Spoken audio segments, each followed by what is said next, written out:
double 14.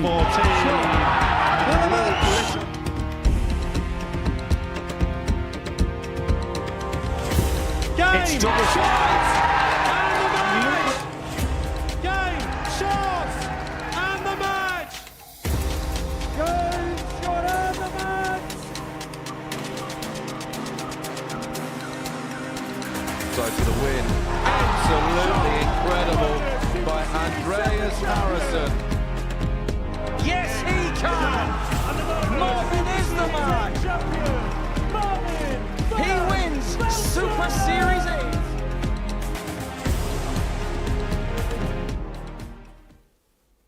Hi there, welcome to Champions Week here at the Modus Super Series live on Pluto TV, our first live darts action on the new home of the Super Series. And alongside me, Paul Nicholson and Chris Mason, who have been at home at the Super Series from the very start. Champions Week is, well, it's almost over. Finals night tomorrow. What have you made of it so far, Mace? Yeah, it's been what you would expect with the 12 quality players by right being here. And Andreas Harrison got the ball rolling Monday, Tuesday and Wednesday with a win that, well, might not have been if Jim Long had found one of the two doubles that he had a chance of hitting. But so far, so good. It's been quality. Over the last couple of days, 90 daily averages, which is good quality. Yeah, let's start with Harrison. As Mace mentioned, it was kind of falling over the line, not what we've become accustomed to from him at the Super Series. He got up here, he said, how did that happen? Well, you try and answer that, Paul. It was a difficult situation for him, wasn't it? Because towards the end, he couldn't control who was going to win the group. He put himself in position to win it, but somebody else could have taken it away from him. But in this format, you've got to be someone who can take the positives from whatever happens. Think about what Andreas has done in the past. He left himself on 121. Cam Crabtree takes a 171 shot to leave double four. He can then affect what happens next. But you've got to give Andreas credit for putting himself in position to win the group just in case Jim wasn't able to win that match. He was able to do that, so we've got to give him credit. Yep, he is through safely to Champions Night as the winner of Group A. Andy Hamilton, David Davis, Kai Goddard, Darius Labanauskas and Tom Sykes will battle out a really close Group B tonight. But Group C, I'm going to ask you about this group now, guys, because one of the things that is worth noting from Harrison's success is it's not all about the final day, is it? Are there a couple of players that have left themselves too much to do in this group? Yeah, I think so, and it's a really competitive group, as you would expect, and it's just been based on really fine margins, missed doubles here and there. Some results have been flattering. That's been something that's been a bit of a theme this week, but ultimately, as a rule, the right people normally get through. Absolutely, and the opposite question to you, are there a couple of players that have put themselves in a really good position now to go and do that? Yeah, Scott Taylor's definitely done that.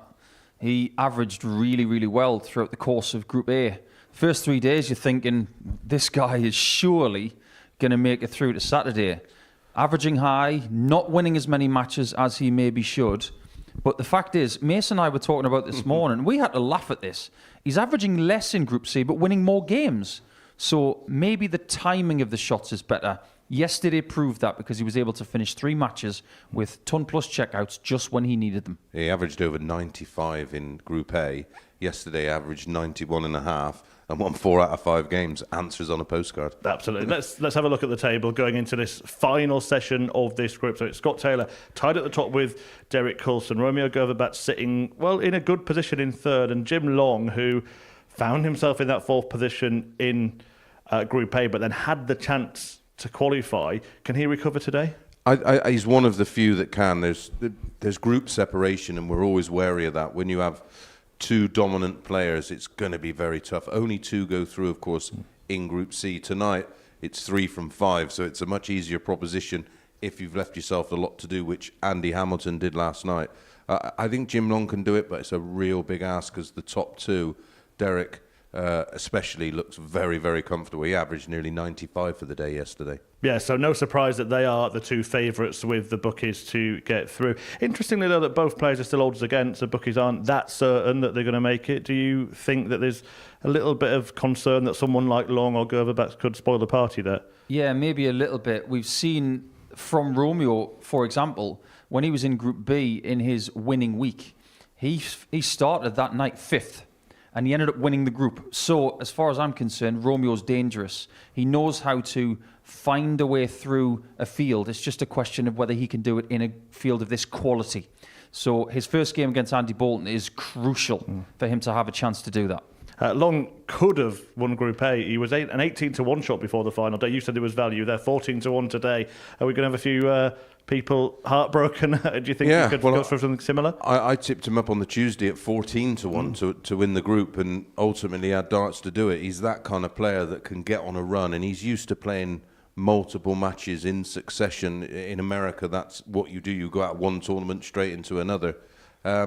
It's a tough ask because Derek and Scott looked rock solid yesterday. If they play to type, I think it's theirs to lose. The wheels would seriously have to come off. We're also talking about two players who have already made a Champions Night. Derek did it on debut in the previous series, and he won Group C comfortably. As for Scott Taylor, been there, done that. When it comes to making a Champions Week, he goes on to make Champions Night, and I thoroughly expect those two to do it with a few bumps along the way. Well, that is exactly the point, isn't it? Those two may well go through, but we can assure you there will be plenty of twists and turns as the darting drama continues in Group C.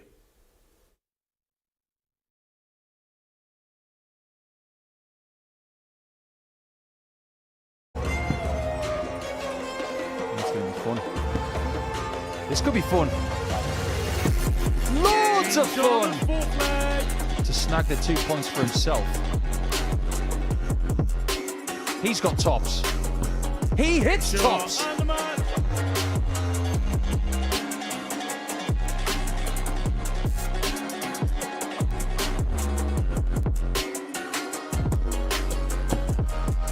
First dart needs another. Smack bang, middle left. And beautifully done from Hogan.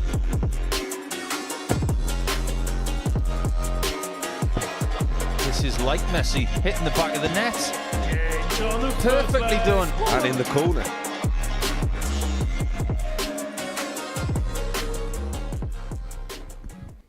Here we go then. We will know two more players that will be playing on that stage on Champions Night at the end of this afternoon session. 5 hours now of live darts here on Pluto TV with Andy Bolton, the X Factor, who has had success on that stage. Did not have much of it yesterday, just one win. Romeo Grbavac, who had a difficult campaign in Group A, finds himself right in the middle of the table and on the shoulder of the top two. He can join with a victory in the opening match against the 51-year-old, twice a winner of a week at the Live Lounge in Portsmouth here in the UK. The opponent from Split in Croatia, 30 years of age, winning for the first time earlier in this series. Can he extend his stay in Portsmouth? Let's find out. Talking you through all 15 fixtures today are Paul Nicholson and Chris Mason. Thanks, Murph, and that's a very apt statement, isn't it? Extending your stay. There's only one thing better than Champions Week, and that's Champions Night. First. Game on.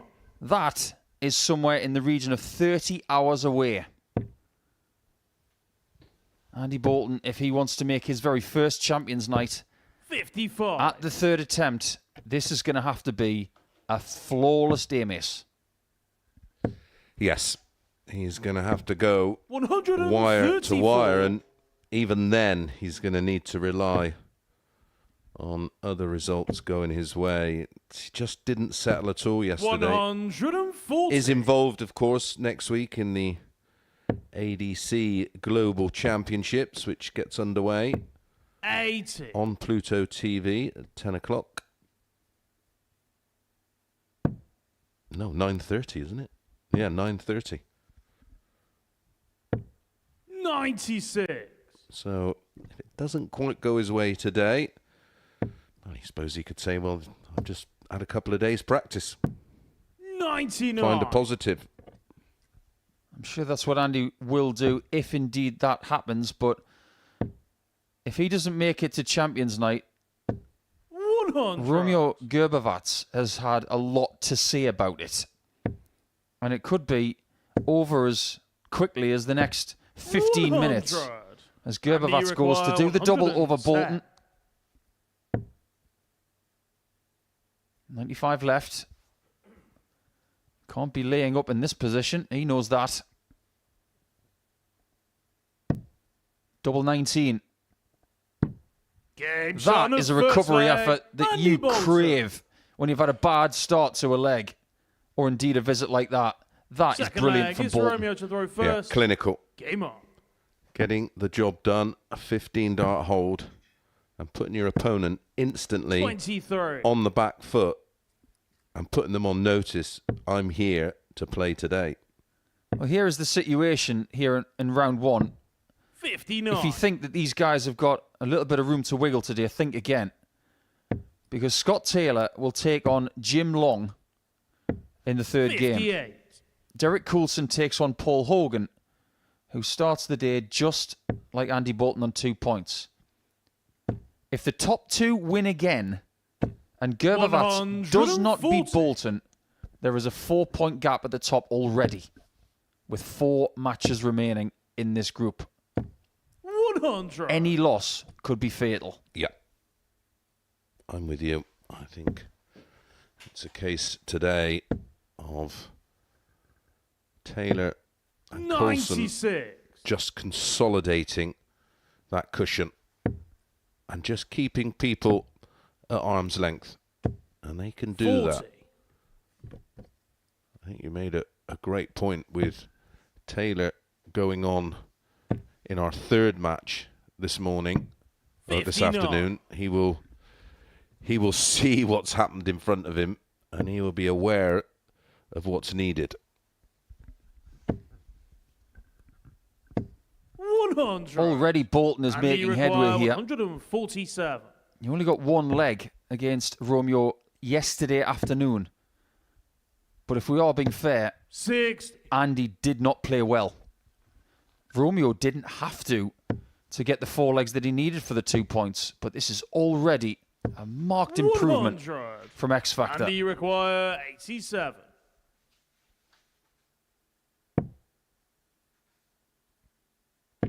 Double 5 for 2-0.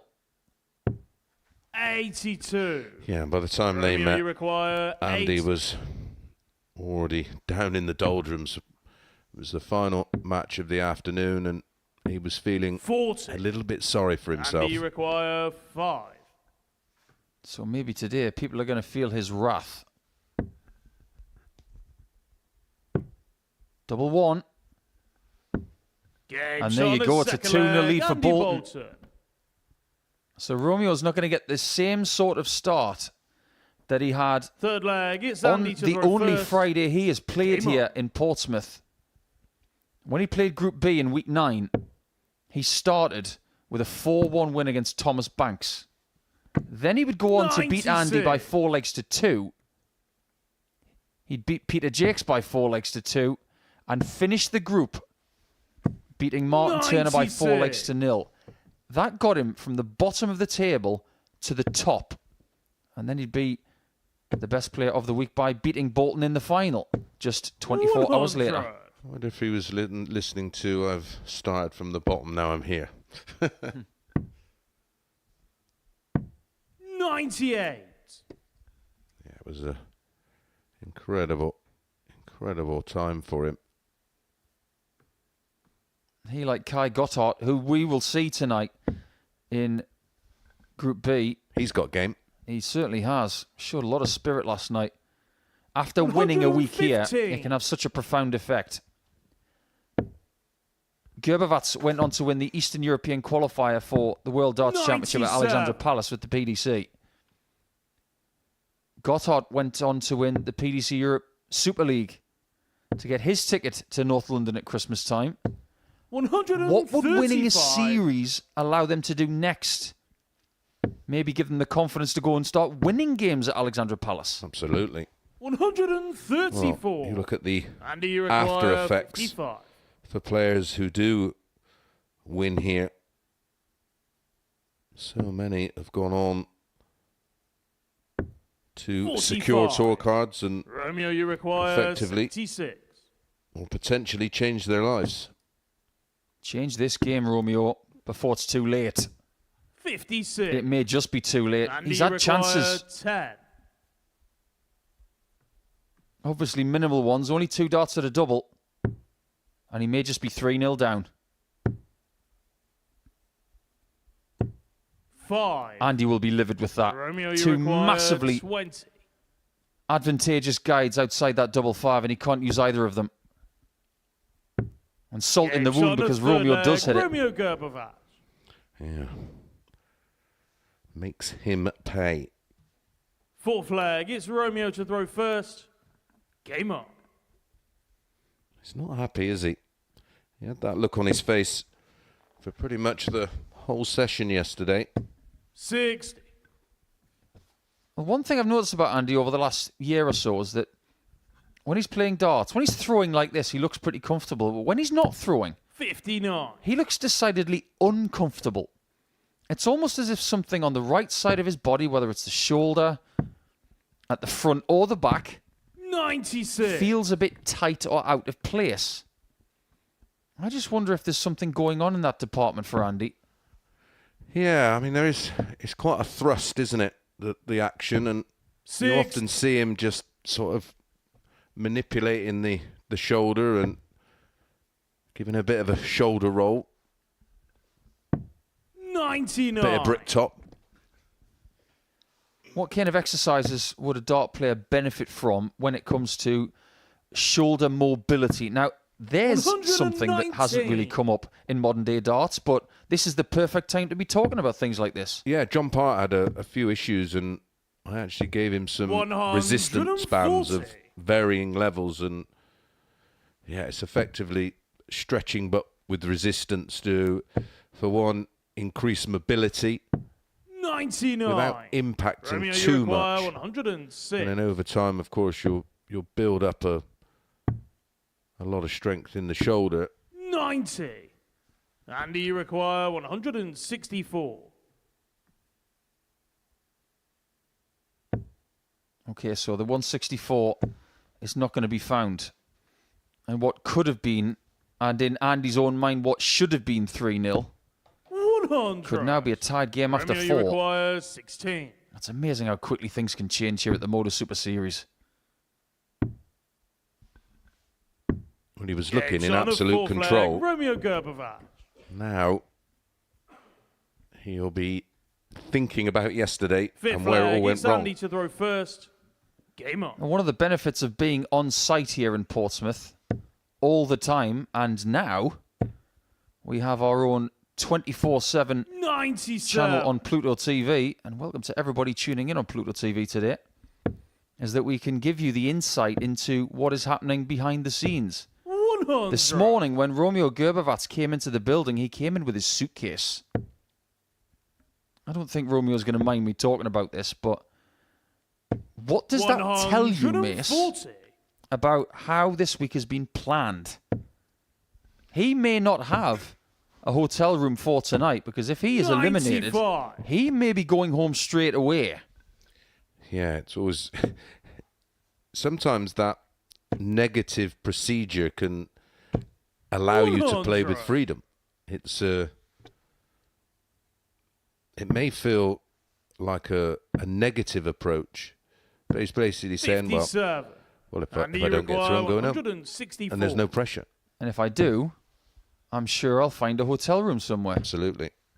That is a tomorrow problem. 44. Whereas today's problem is just playing well. I actually don't mind it. And he doesn't mind that. 139. Well, it's that approach Andy, you see require when you see players in 120. long format matches, and we'll just see if this goes in. No. 80. And they go a long way Romeo, you behind. require 110. It's not until they go a long way behind and they've got that attitude of, oh, what, just not my day. Then all of a sudden, what happens? They start playing 40. properly because they start Andy, to play with require freedom. 40. Yeah, classic reverse psychology. Correct. Bolton can't keep missing doubles. 30. Romeo, you require 70. This is still not a gimme. Double 16. What is it Game shot about on the Romeo 5th leg, Grbavac Romeo against Grbavac. Andy Bolton? Sixth They've flag. been It's butting Romeo heads. to throw first. Pretty much every time they've come here over the last few weeks. And I am sure Andy is very pleased that he wasn't here for the ADC Winmore Championship Tour finals, where Andy had to go through Sixth. a different field, but very strong. Yeah, included Neil Duff as well, very early on. 100. He eventually got through, was it Charles Martin in the final? Charlie Martin in the final, very local to here. Crowd were very vocal. 100. Andy kept them quiet. Former heavyweight champion of the world, of course.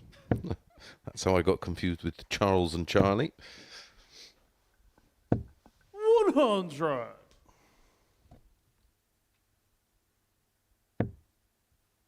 Ideal situation in round 1 today for Romeo is get the results here. 60. Don't worry too much about the leg difference for now. But get to 8 points with Coulson and Taylor. And then if they don't win, 134. he's in a good position. I mean, statistically, outside of the only metric that is not better, 95.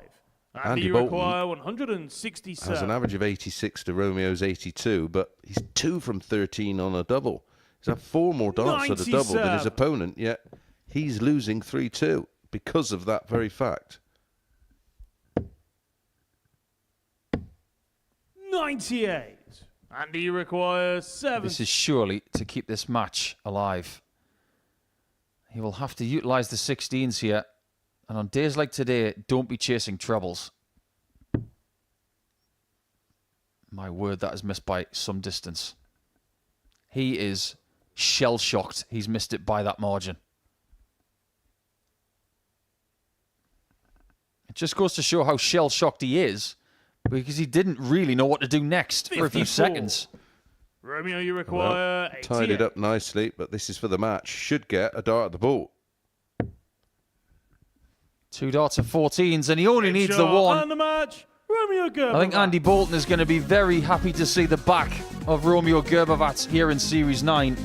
And courtesy of that win for the Croatian player, he keeps 6 points between him and bottom-placed Andy Bolton, who is now looking at elimination from Champions Week. Romeo survives the first game, averaging just shy of 84, and he lays down the gauntlet to Derek Coulson and to Scott Taylor, but it's going to be Coulson first on the chopping block as he takes on Paul Hogan.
Welcome back to the Pluto TV Modus Super Series 24/7 darts channel. The new home of the Super Series is Pluto TV.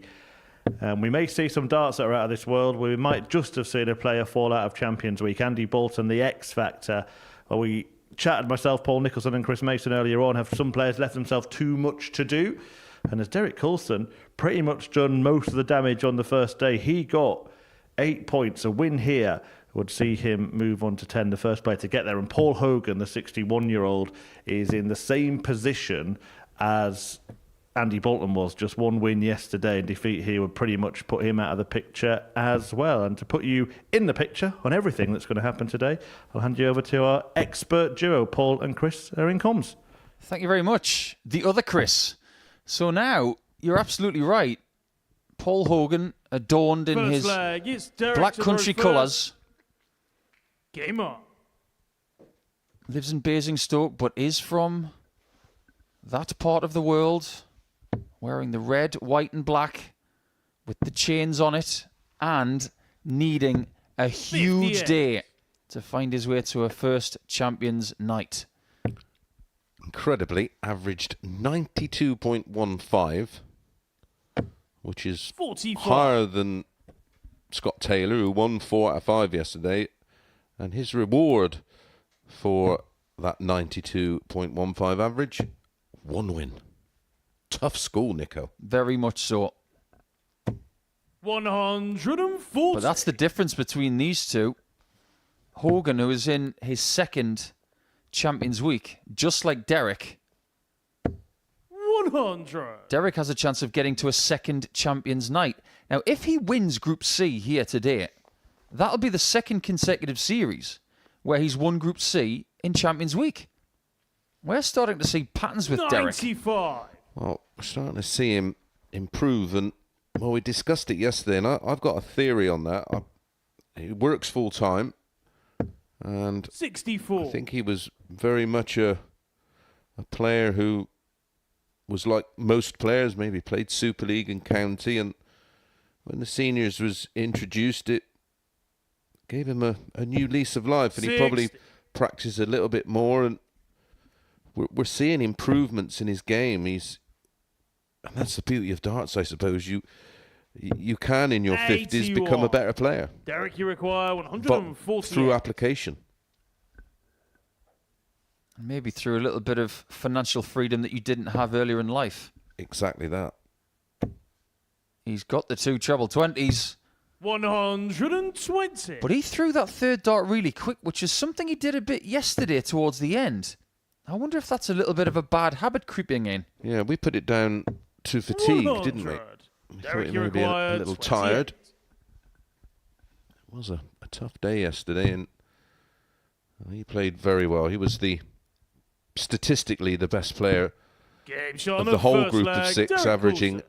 a very impressive 94.57 over the course of 5 Second matches. leg, it's Paul to throw first. Game on.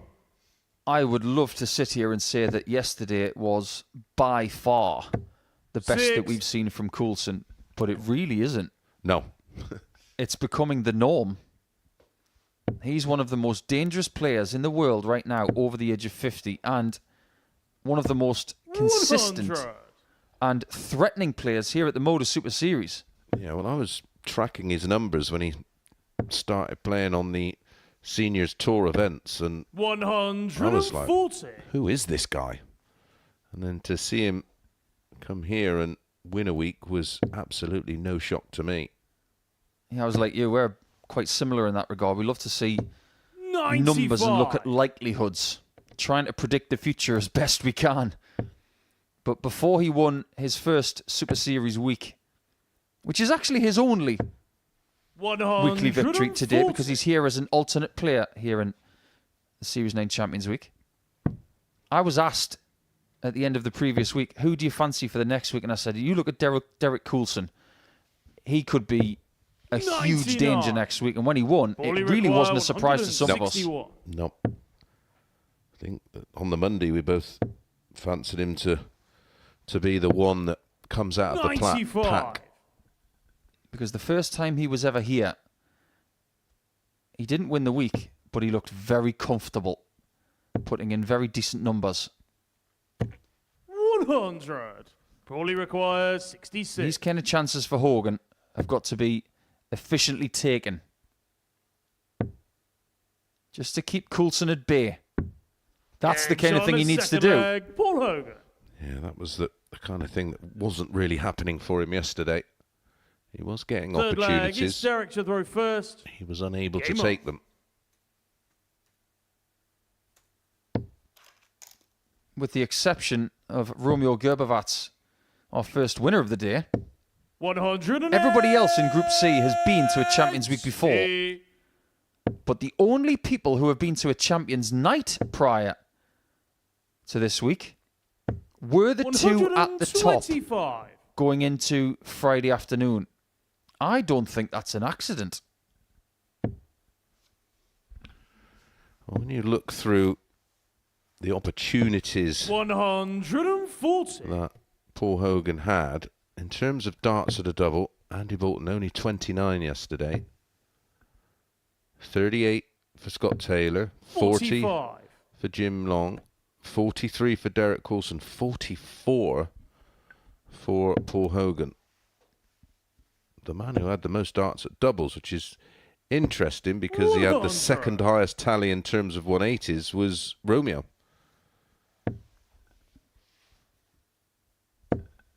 Romeo's highest checkout for the day yesterday 82. was just 48. Derek, you require That's very 81. small. Everyone else had ton pluses. We had a 161, of course, from Jim Long. Are we getting an 81? From Hogan. And that's a very clean Derek Coulson. leg from Coulson. Yeah, acknowledged by Hogan. He will flag, know how Coulson good he is, goes of course, first. because he plays himself on the seniors tour. Do you get the feeling, though, that Hogan right there was nodding his head and saying, yeah, 6. that's good, but I really didn't want you to do that? He's probably saying, after yesterday, here we go again. 140. Hogan did win his week. He actually had the lowest average of anybody coming into Champions Week. But he has lifted his levels 81. as he needed to do, but just so happens that everybody else has as well. Yeah, he is one of those reactive players, isn't he? He will plod along and do enough to win. 60. But he does have gears to his game.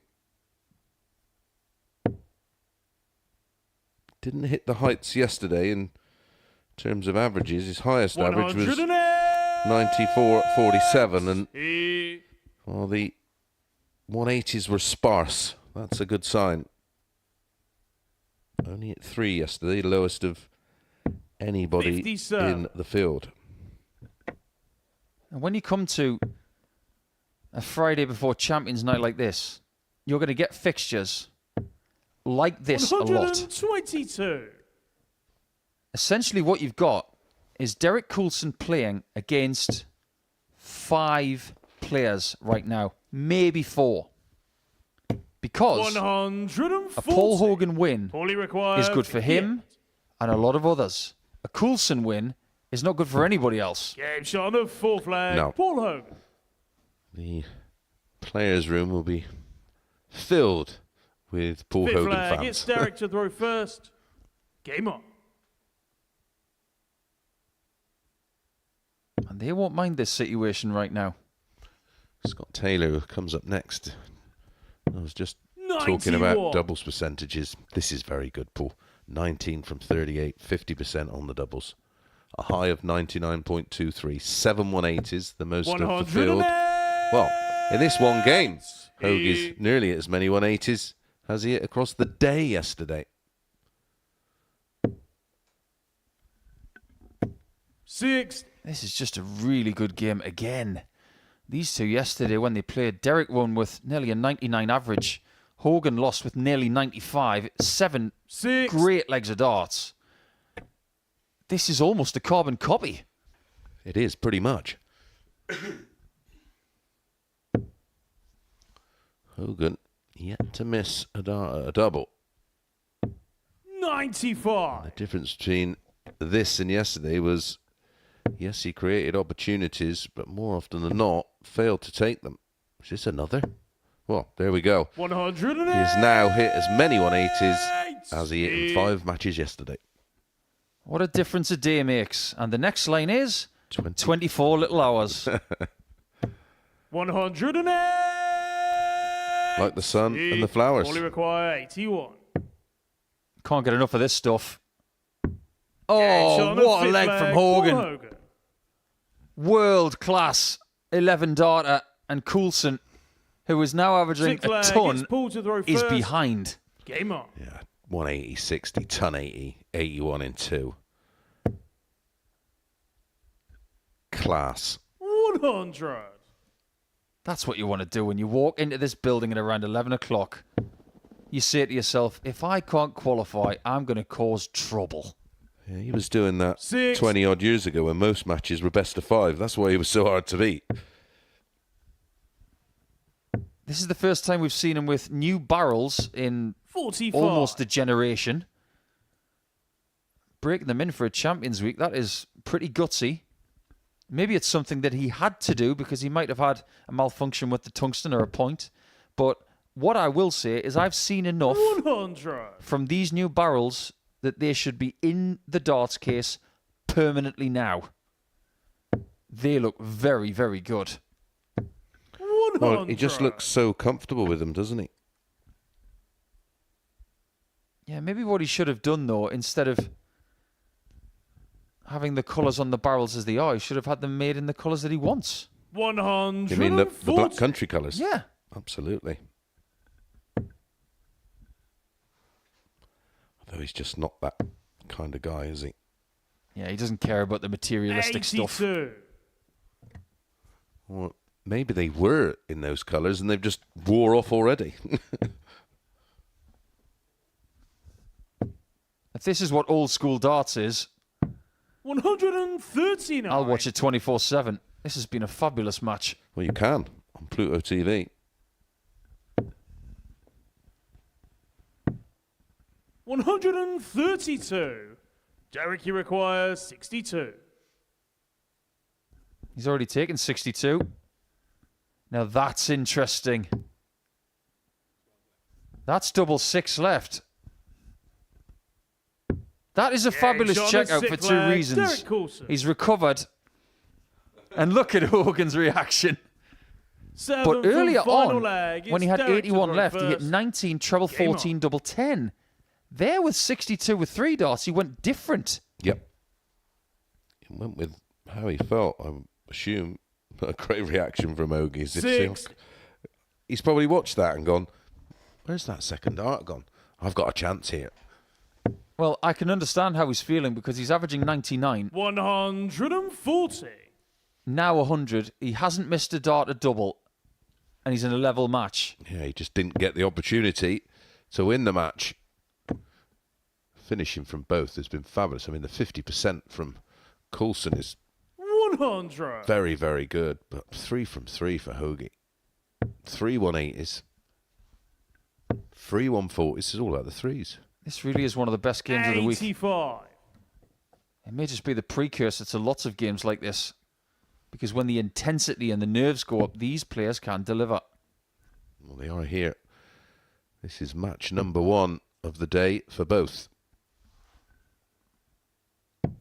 131. You get the feeling that Hogan's going to have to take out 2 7 6 in 6 to win this game.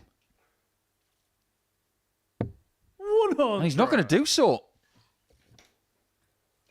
One mistake could cost either player this match. Is this that mistake? 30. It may just be because Hogan's got the darts now. Now he has 6 from 176.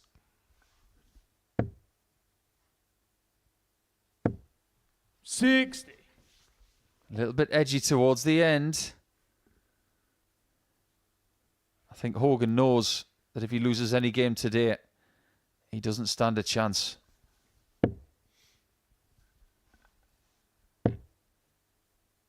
Coulson wins this game. 100. He will create All he require 116. an 8-point gap between the two of them.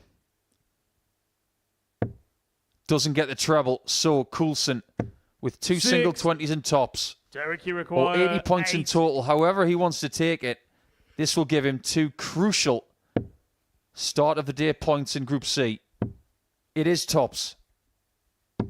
And he Shot hits. And the match. He doesn't Derek make the Coulson. mistake there. And Hogan now knows that he's got too much to do when it comes to making that first Champions Night. Coulson could well be on the way to making his 2nd in a row. That was ice cold in a brilliant game of darts where you could barely separate them on the averages, and the doubling was just supreme as well. Coulson just gets over the line at the expense of Paul. So when we come back, it's going to be Scott Taylor's turn to take on Jim Long, and he's got to follow what Derek's just done.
Welcome back to the Modus Super Series live on Pluto TV, bringing you the live action from the Super Series, including on this Champions Week and darts content around the clock. 24/7, the channel is on air, and tomorrow we will find out who will prevail in Series 9. Could it be Jim Long, who is currently a bit of a long shot? He's 4 points off the pace in terms of getting to the top 2, but this is a huge match because the player, or one of the players that he's chasing, is Scott Taylor. He can close that gap to a couple of points on Taylor and Romeo Grbavac, and if he does win it, it means there are probably 4 contenders to qualify. If he loses, we're probably looking at 3. So let's see which way this one goes. First Jack leg, Garwood it's gets Jim the game to throw underway. first. Game on. And talking you through it are Paul and Chris. Thank you very much, Mr. Murphy. Yeah, I'm with you. I'm sure you agree, Nico. If Jim doesn't come up trumps here, he might as well fold. 100. Yeah, this is a huge game, but maybe the positive thing is that he's got Scott Taylor first, so he can affect 84. one of the people ahead of him whilst affecting himself positively. This is the complexity of the Modus Super Series. Because if you're on 4 points and your 6. opponent's on 8, you can stop them whilst moving forward yourself. Yeah, and Jim was solid enough yesterday. 88.5 for the day, which is good stuff. It has to be said. But in this tie, he was the 6. actual only player over the course of the day to get the better of Scott Taylor. It was a full 3 win 80. with some great doubling from both. 4 from 6 for Jim and 3 from 7 for Scott Taylor. 100. Now, I'm not going to sit here and say that that was Taylor's worst performance of the day, because it wasn't. He actually had his worst average 140. in his first game of the day when he won against Derek Coulson, which, based on retrospect, that seems a bit weird. Yeah, he averaged 85.23 in that 41. one, which Scott, you is require still okay. 96. It's pretty decent. So Long is going to get a chance to win this 56. first leg, but Jim, you require it is from a distance. 140.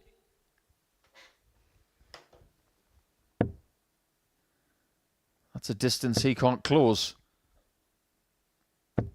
60. And Mace has already Scott, mentioned you require 40. Scott Taylor on the doubles. Get It shot really on the is first very, leg, very Scott good. Taylor. Courtesy of that first start to double hitting, he is better than 50% in this Second group. leg, it's Scott to throw first. Game on. Keep that up. Get enough chances. He will sail through to Champions Night again. Absolutely. 108. Kicks with his first He- max of the match. And his first of the day. He was the man in that department yesterday. 140. He hit the most of all the players in this Group C. Hit 7. 4 ton plus 6. checkouts, which again was the best. 100. That infamous night when young Mr. Littler became a Super Series champion, Scott Taylor was in the practice room that night. He was on the stage 55. as well. Back when the practice room was in a different location in the live lounge. Yes, it was. It was in the old room, which is now part of our 57. media, isn't it? That Indeed. room now. But that night, Taylor beat John Worsley in his group match by 4 legs to 3. 66. He would then lose to Jacob Taylor by 4 legs to 0, but he would still make the semi-finals, where he would bump into Mr. Littler and lose by 4 legs to 1. 100. Littler averaged Scott, you 99, require 140. 57% on the doubles, Standard stuff. and he'd go on to win the final against Taylor. Yeah, he beat Taylor 4-1 in the final as well, didn't he? Jacob Taylor. 82. Yeah. Jim, you require 104. Too many Taylors. And he beat both of them.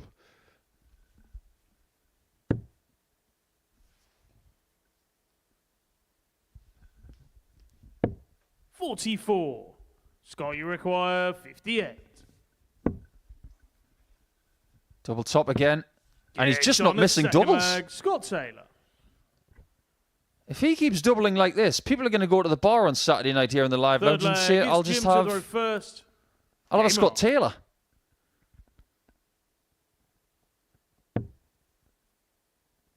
Really is remarkable how this group is taking shape. 100. And just imagine the thought process of Jim Long if he leaves us after this afternoon, thinking, I was 93. within one dart of making Saturday night. I had another 2 days to get it done, and he may not even get close. Yeah, that was so unfortunate. 100. It was the final game of the day, and the outcome of Group A literally went down to a final dart. 60. He was either in position 4 or he wins the group and is in Saturday night's final. I think the only person who can sympathise 140. is Bradley Brooks from Series 7. He was on the same amount of points as Bo Greaves after Group A. She went through to Saturday night. 84. Brooks went to Group B You require and didn't qualify. 161.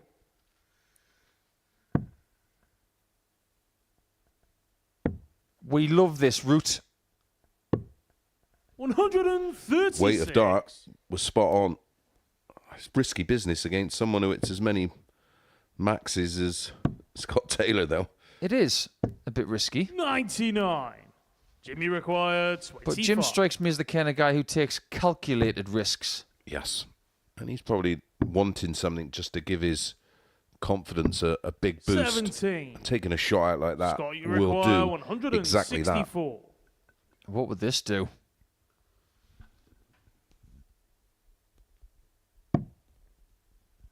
We'll never know. 43. Jimmy require 8.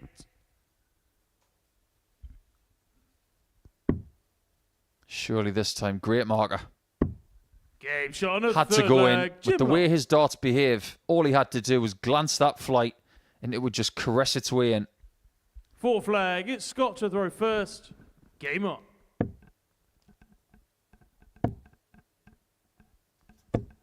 $55.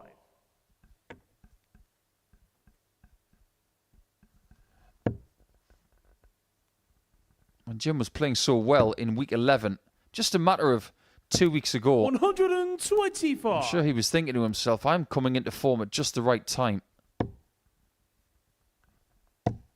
But this is the right week to find form. Scott knows that. 120. That's why he's got his name on the trophy.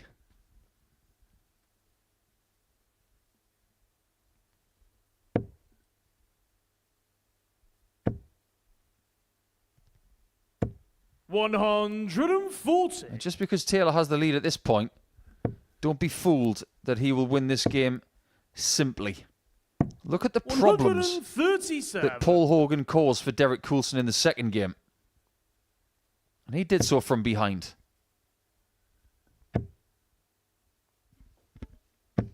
$60. Just been casting my mind back to the Champions Night of Series 6, which Taylor won. He actually lost his first 59. game to Ron Meulenkamp, the bomb.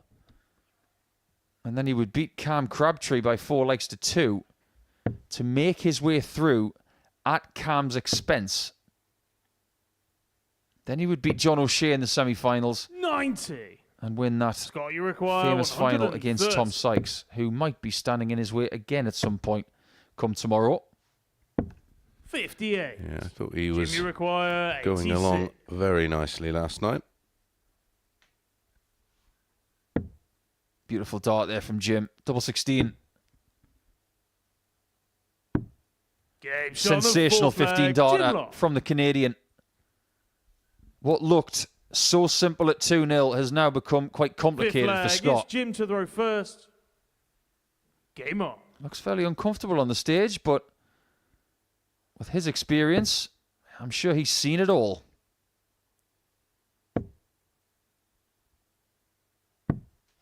Know how things have changed since he won Series 6.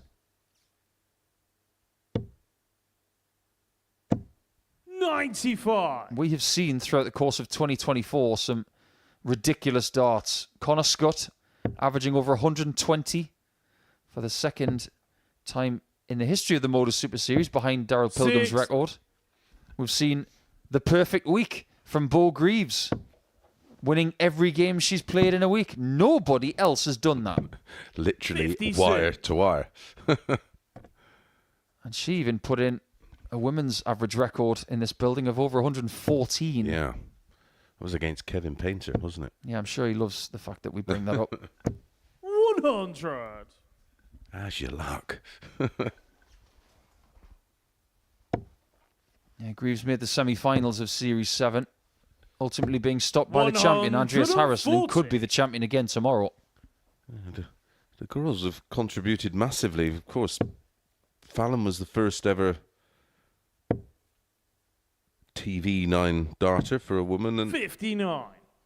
Bo's stepped in and give us the highest ever women's average on TV.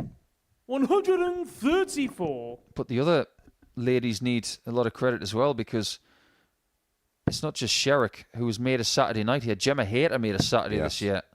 And she also won the ADC, didn't she? She won the 86. WADC Scott, you require 76. Championship Tour Finals. Does Scott Taylor win this leg? Game shot on the fifth Another leg. precise Scott double. Taylor.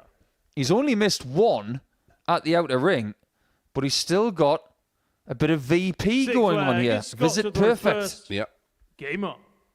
He is turn perfect, which means that he's getting the finishes in that 28. visit, whether it be on dart 1, dart 2, or dart 3.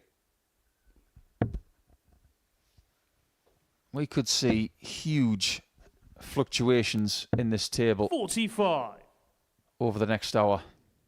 This is game 3. Taylor will not have a big break between this game and his next one, because he plays game 5. And that's against 81. Romeo Grbavac. With games drastically reducing as the time ticks by this afternoon. If Taylor wins here and goes to 10 points with Derek Coulson, if he beats Grbavac as well, 64. that will ensure there's a 4-point cushion between him and the Croat, with 3 games to go. Yeah, this could play out 93. very much like Group A did. We thought it was done and dusted at one point, and then it manifested itself into becoming one of the most exciting groups I've certainly commentated on. Well, it's so strange 100. how things work out, because the game that Jim Long had, if he'd won 94. on Wednesday, he would have won Group A. It was against Grbavac. And right now, Romeo is cheering on Jim. Because if Jim wins, it means that Taylor's got the same points as Grbavac. 100. This format plays with your mind. So much so, I'm sure that David Blaine couldn't even figure it out sometimes. 140. Great thinking from Scott Taylor a little bit earlier in the leg. When he was on 299, he went treble 19, and he immediately switched to treble 18. 80. Scott, you require But does he 65. plot his way to the win? The doubling! Shot and the match. It is Scott Taylor. unbelievable what Scott Taylor is doing on the outer ring in this group. He just can't be stopped. That is a huge win for him. It takes him back to the top of the table. But it's all about the doubles. 4 hits from 5, but it's visit perfect darts. He has the better average, but when he got chances, he just took them and has moved on to still having that 2-point cushion with Derek Coulson in the top 2. So round 1 is in the books. Now we turn our attention to round number 2.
Welcome back to the Modus Super Series live on Pluto TV, where Scott Taylor's tops hitting, well, it's taken him top.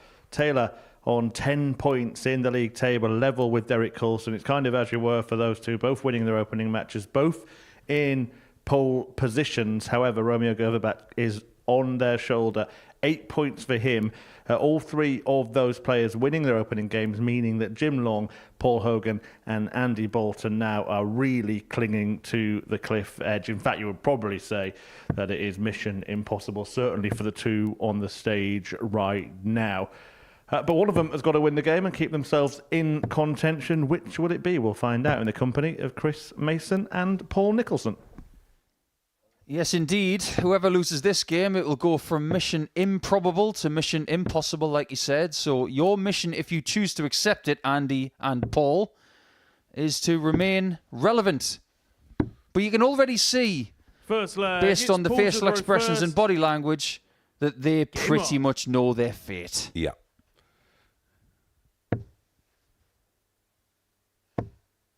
Well, there was some 12 points difference 81. in the averages between the two in the opening matches. 85 for this man. 59. 97 for Paul Hogan. He's played so well and got pretty much nothing for it. 81.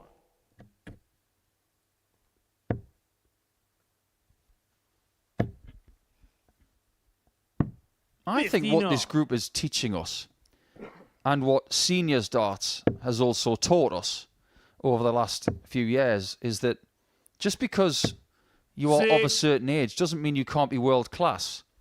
Look at what Coulson has done over the last couple of series, and in particular over the last couple of days. 85. Look at what these two are doing right now in their careers. And I'm going to include Jim Long in that. And then you throw in a little bit of Paul 84. Lim making the quarterfinals of the WDF Championship. Yeah, and he's not finished yet. He did an interview post-match, which 140. is well worth a watch. Remarkable attitude and approach to 57. To Andy darts Require, and life in general. 158. Yeah, I believe every young dart player should watch that interview with Paul Lim 134. and learn Only something. Require 138. Well, look at Peter Wright. Was he 49 when he won his first world title? What was Priestley? 40? 98. Andy Require 24. Anderson was in his 40s. Yeah.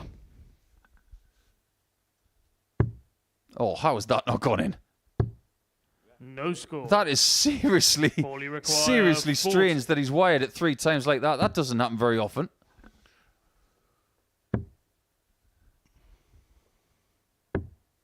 $20. And Hogan doesn't make him pay for the misses. Andy Require 24.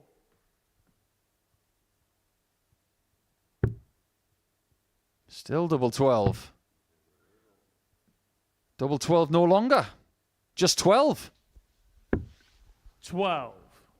Paulie Require 20. Game shot on the Hogan does first not miss leg. again. Paul Hogan. Starting to look as relaxed as the crocodile on the back of his shirt now. Second leg. It's Andy to throw first. Game on. Now it's December the 6th. And we are 1 day away from the final Champions Night of 2024. 140. But December the 6th is a very important day for some people who have had a profound effect on the Modus Super Series over the last 55. couple of years. I'm going to start with Raymond Smith, the Series 2 champion. It's his birthday today. Hey, happy birthday. Happy birthday to Raymond, who is in the country with his son Kai, who was recently playing at the WDF World Championship. 140. So happy birthday to Raymond. Happy birthday to Maureen Flowers. Yes, Maureen's birthday today. What 100. a legend of the ladies' game Yes. she is. And she is a wonderful woman. Met her many times. Happy birthday, Maureen. And 6. last but not least, Sebastian Białecki, the young man who was the last person on this stage to beat Luke Littler. 100. Happy And- birthday, Seb. Andy Require 100. A weekly champion in his own right. after beating Andy Bolton in a final. Fine player. 137. On the tour next year, isn't he? Yeah, he'll be here for the ADC Global Championship over the next fortnight, but then he will bid Portsmouth adieu and go 100. to the And he PDC required Roadshow. 24. This time he does find double 12. Game shot on his second leg. giving it- Andy Bolton. Giving it an old-fashioned look as if to say, all right, there you are.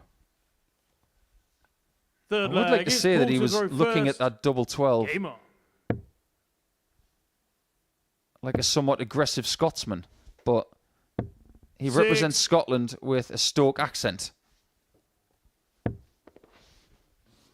I'm saying nothing. 100. Well, one apiece is just about right in this one. 95. What happened on this darting day, Nico? Something rather important. And it's something 60. that Simon Whitlock and I talk about often. Because with these two looking at the precipice of Champions Week elimination, 100. we can turn the clock back with the advantage of the databases we have our fingertips on these days. We can look back and say what happened on the 95. 6th of December in darting history. And in 1997, one of the biggest things that has ever happened to 100. Australian darts happened on this day. 27 years ago. The first 140. world champion of Fully sorts required for Australia 146. when Graham Hunt became world master. 78. And you require 106. Somebody flying across Andy's path there. How dare they? He's looking at double 16 though. 74. Paulie requires And 68. here comes the man with the Australian name. Looking for a double that could be called the green baggy. Game shot on the third I leg. gets it. Paul Hogan. It's actually the baggy green. I was just trying to put the colour first. He's putting himself first by taking a Fourth 2-1 leg. lead. It's Andy to throw first. Yeah, Graham Game Hunt in that World Masters final in 1997 beat Ronnie Baxter 3-2. And I know that Whitlock reveres 6. Graham, as do a lot of Aussies. Lovely man. Never got the credit he deserved for that. 54. When Tony David won Lakeside back in 2002, they said, first Australian world champion. And a lot of Aussies went, whoa, hold on a minute. Yeah, absolutely What about right. Graham? 60. Yeah, because it is it's the World Masters. Still had so much credibility then as well. 100. Now, if you can get who he beat in the semi-finals, I will buy you a bottle of wine. 100. Because it is, anybody gets this, it is a top prize answer. Because I wouldn't have got it. 100. No, I would. I actually know the fella, and 108. I think I lost to him. What did I lose to? I lost to him in something. Very good player. Is he from Yorkshire? 72. We And will you reveal require said answer in the 101. next leg. Because Bolton has got 6 starts from 101. 53. I think a lot of the players coming here to this Modus Super Series over the last few weeks as well have been thinking about how do I get into the Winmore World Masters at the start of And you 2025? require 48. Because it's possible. Game shot on the Anything's fourth leg. possible when Andy Bolton. Bolton's around. And Paul Hogan's thinking, why are people constantly hitting these doubles against Fifth me? leg. It's Paul to throw first. They're not making it easy for me Game at on. all.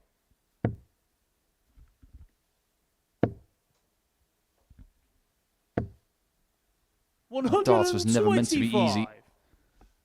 If you, Well, it was Les Delderfield, of course. I'm pretty sure he's from Yorkshire, mate. Six. Yes, Les Delderfield. Yeah, his nickname was Nostrils. That's different. Yeah. 100. There were some great players in the last 16 of that World Masters.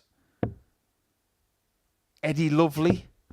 Yeah, I still see Eddie a lot now. His 100. son Tom's a fine player. Marshall James.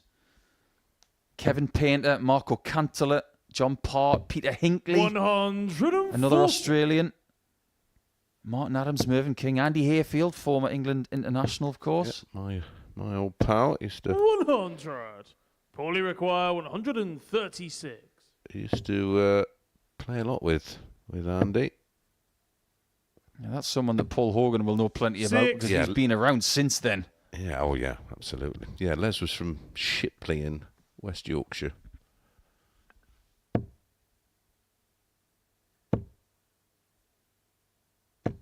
$60. Poorly requires Bit of a strange 76. game, this one. It keeps toing and froing. Double 18. 40. We've had plenty of darts at a double.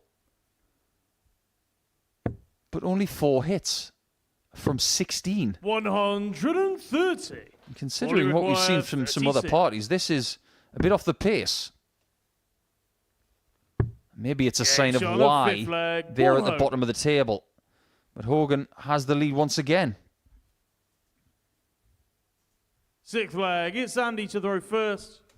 Game on.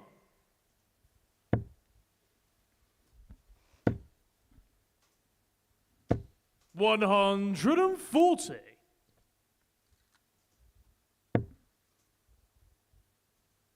When I look at this dart shirt that Hogan's wearing, I can't help but think of Jamie Hughes. 100. Yeah, yeah, very similar. Yeah, Jamie's going to have 100.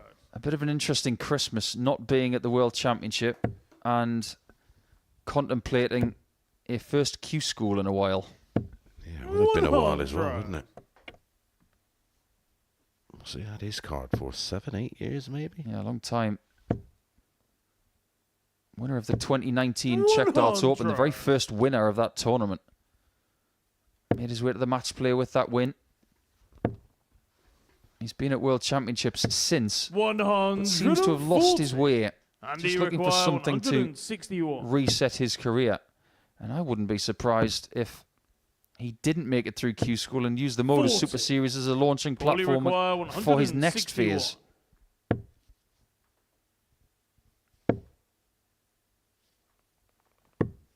$65. Sensible from Hogan. Andy require 121. Needs this to stay alive. Not just in the match, 40. but this could be the knockout Poorly blow for require Bolton 96. to put him out of Champions Week and to It's stay your in with the match, very, Paul Hogan. very finest chance. Hogan wins by 4 legs to 2. Yesterday he beat Andy Bolton by 4 legs to 3, so he's done the double over X Factor. And that solidifies the fact that Andy Bolton is not going to go to Champions Night for a 3rd time in his Super Series career. Hogan hanging on by his fingernails, but it may still not be enough. When we come back, Romeo Grbavac against Scott Taylor, and this one has lots of possibilities.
Welcome back to the beautiful live lounge here in Portsmouth, the home of the Modus Super Series, brought to you live on Pluto TV. And this is a huge game.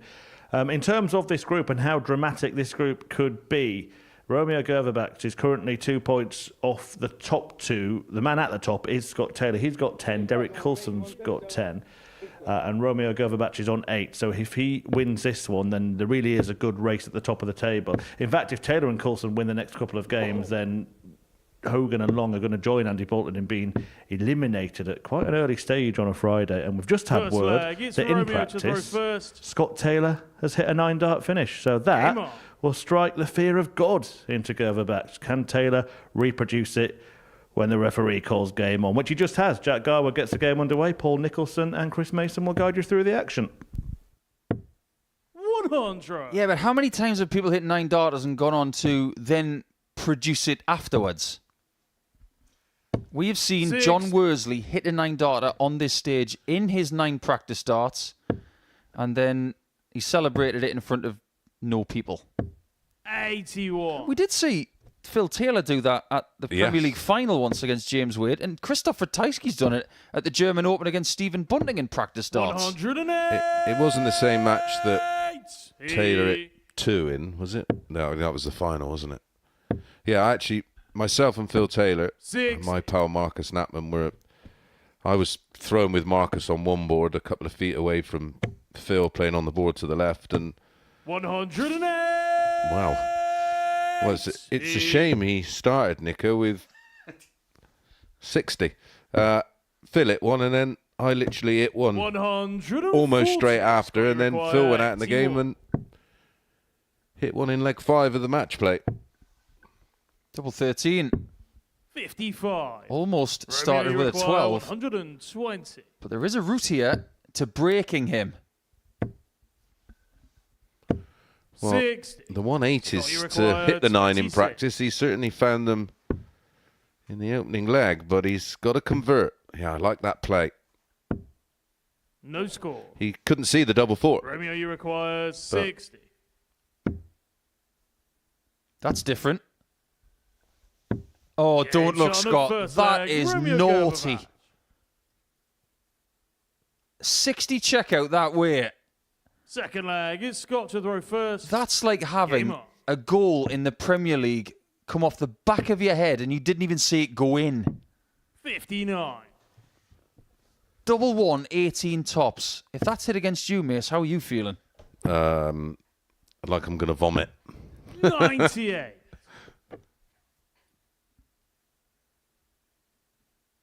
Especially when you've had a shot at double 13 to break in 12. 92. Another shot at double 13 to break again and a miss at double 1. But he did do the right thing when he had 13 left 85. there. You can never accuse Scott Taylor of doing the wrong thing.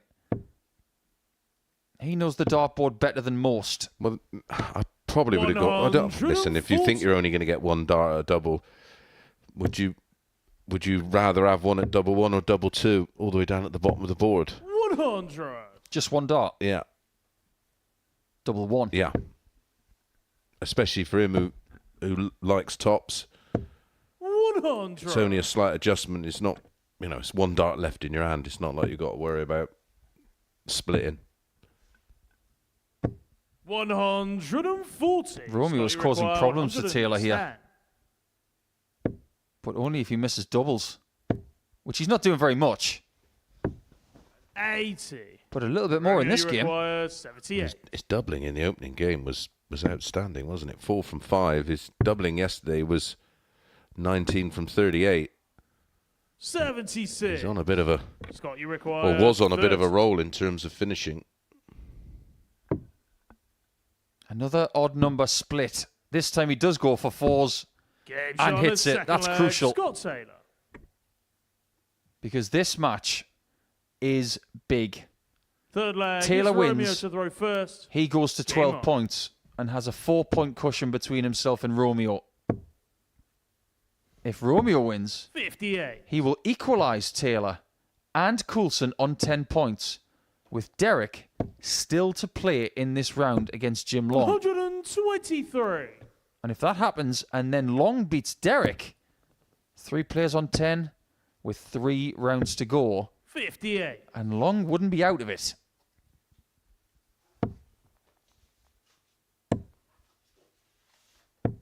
$125. But if you want to get through to Saturday night in Champions Week again, if you're Scott Taylor, he knows that you have to beat the people that are trying to chase you down. It's in his own hands. Still. 100.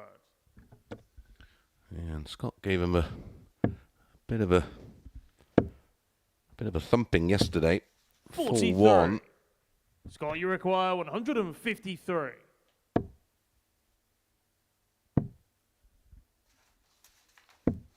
$57. He had a 98 average and was 50% on his doubles yesterday, Scott, against Romeo. 100. Scott, you require 96. Beautiful dart right in the middle. 78. But on the outer ring in this game, this is different. And you've got to think 140. that Scott, maybe you require Romeo's already had his 18. chance.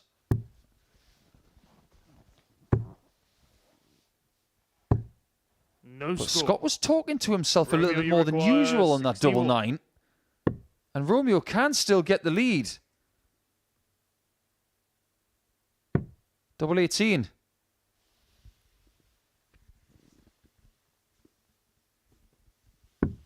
Game shot Right, on it's the twice third he's done leg. that now. Romeo Grbavac. Well, he's continuing to pick his pocket. And that will leave. Look at the Fourth face. leg. It's Scott to throw I first. mean, there was a little smile, Game but on. internally, I mean, I like that play because he's basically saying, well, you just keep nicking them. It ain't 80. going to last all game. Because that's all he's doing. He's picking up scraps. Yes, he is. And he's doing it 85. in strange ways. It reminds me of a very famous World Match Play golf tournament that was held 100.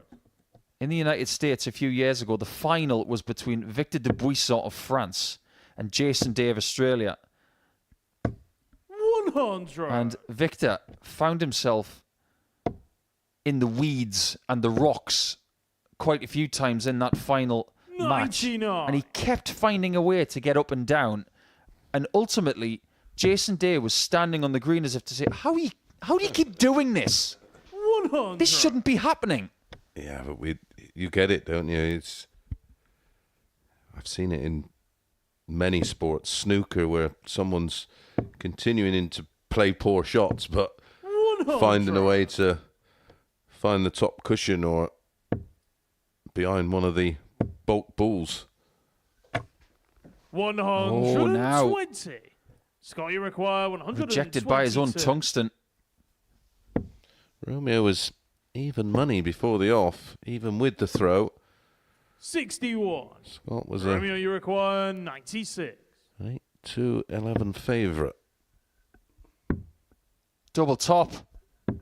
56. This time he Scott, you misses. require 61. Taylor's got a decision to make here. Is it Romeo's turn to miss and Taylor's turn to pick his pocket? 49. Romeo, you require 40. Miraculously, Romeo could be 3-1 up. And is. Game shot on the fourth leg. Romeo Grbavac. Can't get my head around this.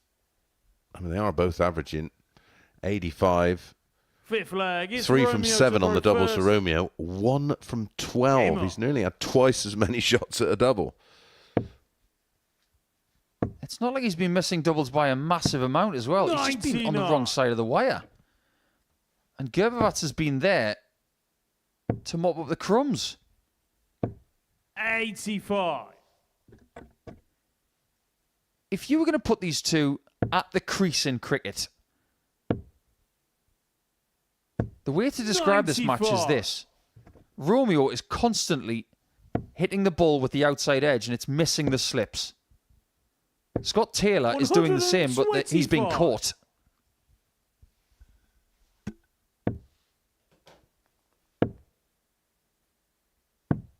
97.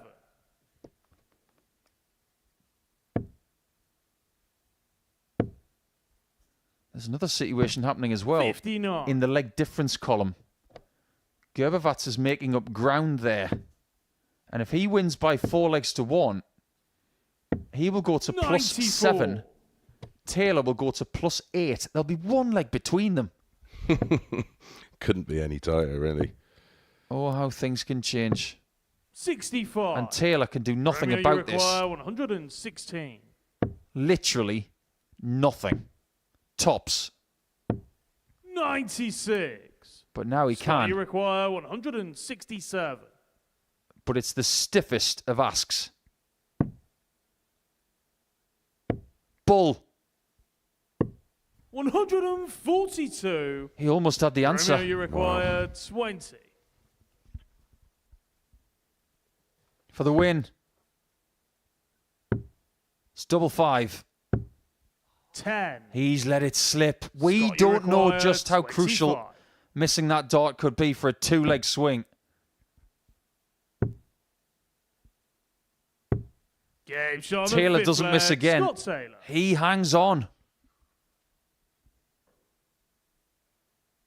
This group 6th leg. really It's could Scott to hinge throw first. on what is happening Game on. right now. It's your classic Modus Super Series 4-pointer. Every leg that is won 34. sees you progress in your leg difference column, and at the same time you are detracting your opponent's same statistic. 139.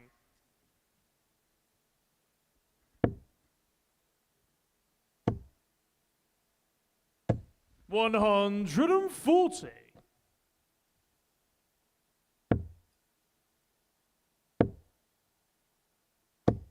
$85. The last time Scott Taylor made Champions Night, he did it through Group B in Series 6. 100. He was joined in Champions Night by Rhys Colley and Ron Meulenkamp at the expense of Darren Webster and Andy Bolton. 55. Yeah, Rhys Colley, who just got edged out by Neil Duff in the WDF Worlds, played a very good game. He's come on leaps and bounds this year. Yeah, I think he'll have a big year next 83. year. But Taylor won that Group B after finishing second in Group A. 135. It was Oh, tight you require 144. in that situation. It is tight in this one. But how tight? 92. Romeo, you require 87. Again, to win. Bull. 62. Is this game slipping Scott, you away require 52. from Croatia's sole representative at the Worlds? Game it may shot on the just 6th be. leg. Scott Taylor. Look at that puff of the cheeks from Yeah, Taylor. relief. 7th and final leg. It's We are Romeo feeling the to tension throw in the first. commentary box Game on. because we know how important this game is. And I think Taylor's feeling it right now. Well, yeah, well, nothing's far from confirmed. They're only 131. in match 5 of the day. It could all change. 100. Romeo's next game is against Jim Long at the end of round 3. If he loses this game and has to sit still for 3 43. games, he could see this group slip away. Yep. A win here puts him right in the mix. And then the pressure will be on Coulson, who 100. faces Jim next.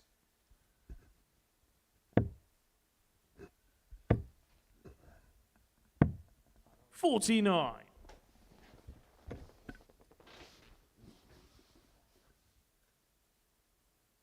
There was a lot of chat about Romeo coming into week 9 when he was here. There were possibilities. But now, he's not thinking about possibilities. 100. He's hungry for something else, which is a place. 100. Well, maybe you're looking for a place to sleep tonight if he goes through. Exactly. As it stands, Taylor on 10, Coulson on 10, 97. Romeo on 8. So a win for Romeo would put him right in the mix. And remember, it's only 2 from 3 that go through Group C. 58. Scott, When you Taylor require beat Romeo 104. yesterday, he finished the game with a 118 checkout. Is it another? It's a ton plus shot checkout of the again to match. win. Scott And he'll save. be thinking for the next 20 minutes, how have I won that one? In 2 of the legs at the end of the match, Romeo could have beaten Scott Taylor. And because he's lost to him, he has got serious ground to make up. That is the most important win of this group so far by a mile. And Taylor with another ton plus checkout to win a game. He really has found his way into an advantageous position now. He's a huge favourite, not just to get through, but maybe to win this group. So when we come back, it's down to Derek Coulson to finish round number 2, and he's got Jim Long in his way.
So another victory for Scott Taylor here at the Modus Super Series means that he carries on this cruise really through Group C, and Derek Coulson has been in similarly serene waters. A victory for Coulson strengthens his position, and what it would also do would eliminate Paul Hogan. Andy Bolton has already gone, and his opponent in this one would go as well. Jim would be long gone if Coulson gets a victory in this one, and then really would just be a 3-horse race. And even that doesn't even look like a race because Grbavac went down to Taylor in the previous match. Is this just going to be plain and simple? First Is leg, that possible at the Derek Modus to Super throw Series? first. Let's find out. Paul Nicholson Game on. and Chris Mason are guiding you through every dart today.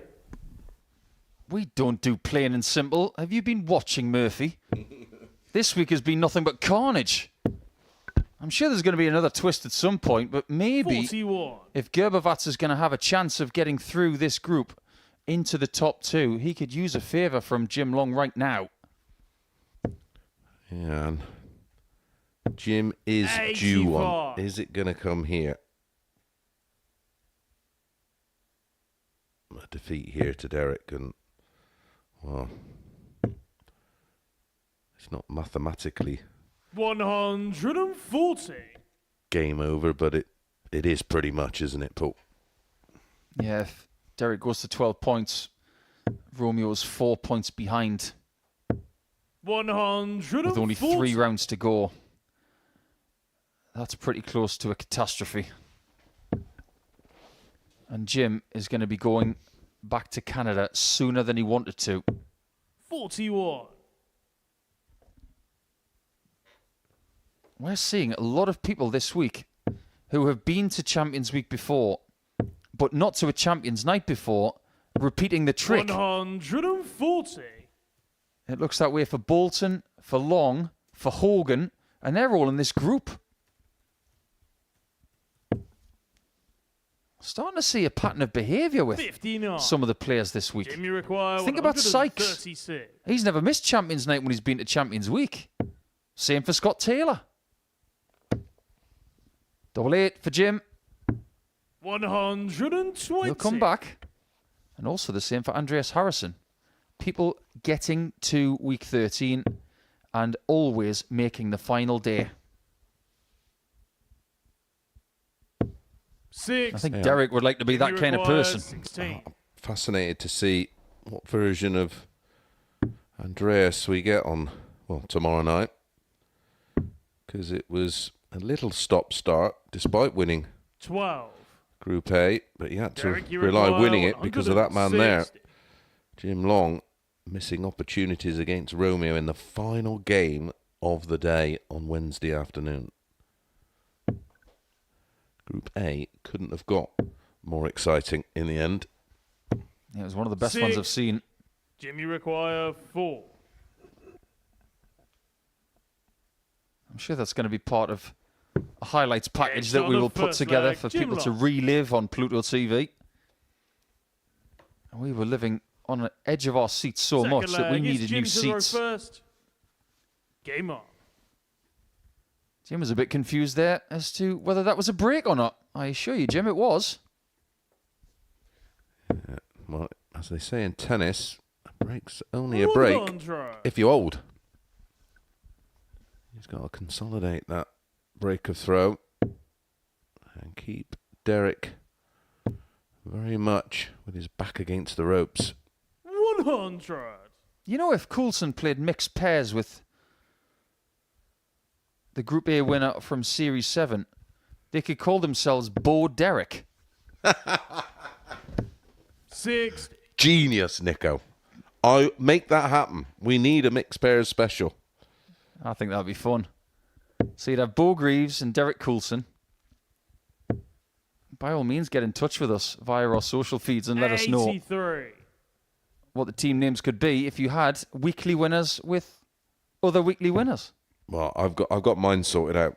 I'm going to play with Gemma Hater, and then we could be Mason Hater because there's loads of them. 43. I'm all over that. Yeah, I was thinking how Chris Gemma was going to work. Yeah, we do have What? special weeks in 2025 planned, so stay tuned for the details on those. If I could 100. find a girl called Tina, it'd be Christina.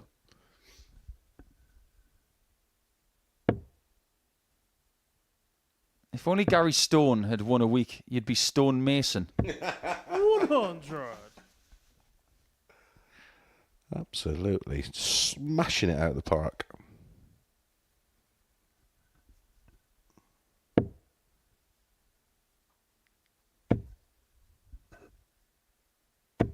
We have had pairs on that 104. stage in the last week when our influencer event was on the stage, and it was won by Angry Ginge and Jaden Walker, who's been getting the headlines this week. Well, it was won by Jaden, wasn't it? Yeah, I think that's fair. 44. Derek, he requires 78.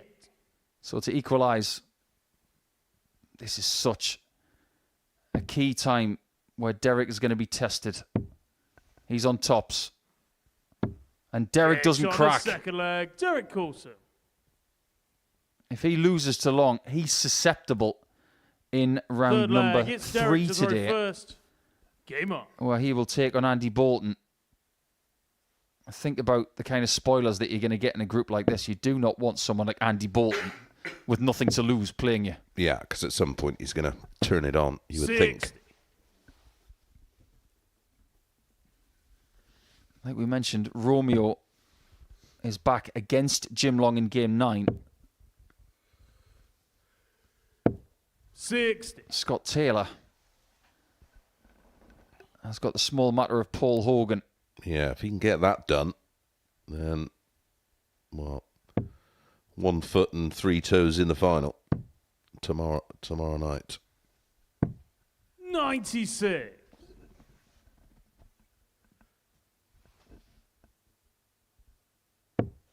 And just imagine if Scott Taylor is the second name into Champions Night, that means 100. it will be 2 former champions.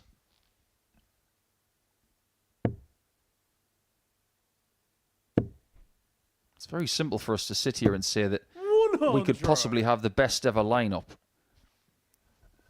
But the strength of the players that are going to make it, it is going to be a very fitting end to 2024 in Modus Super Series action. Yeah, I mean, it's all about them being proven winners, isn't it?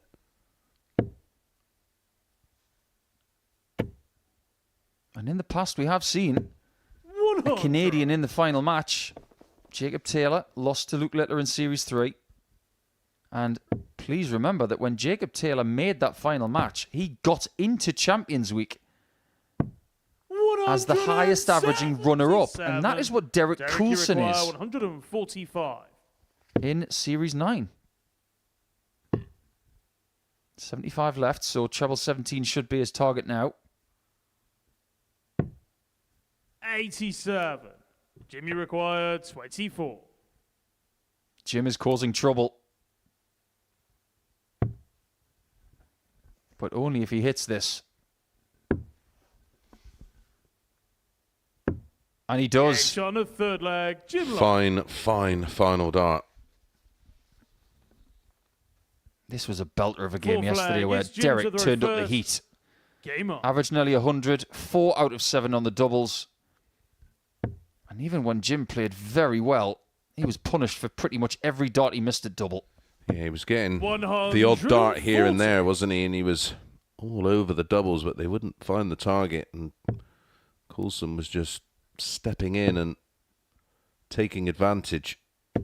125. That scenario just kept Jim under pressure and never really threw at those doubles with any kind of freedom. I was having a chat with someone earlier this week about Derek, and he gave me a bit of a warning. 100. He said, watch out for Derek this week because he's been in tremendous form locally.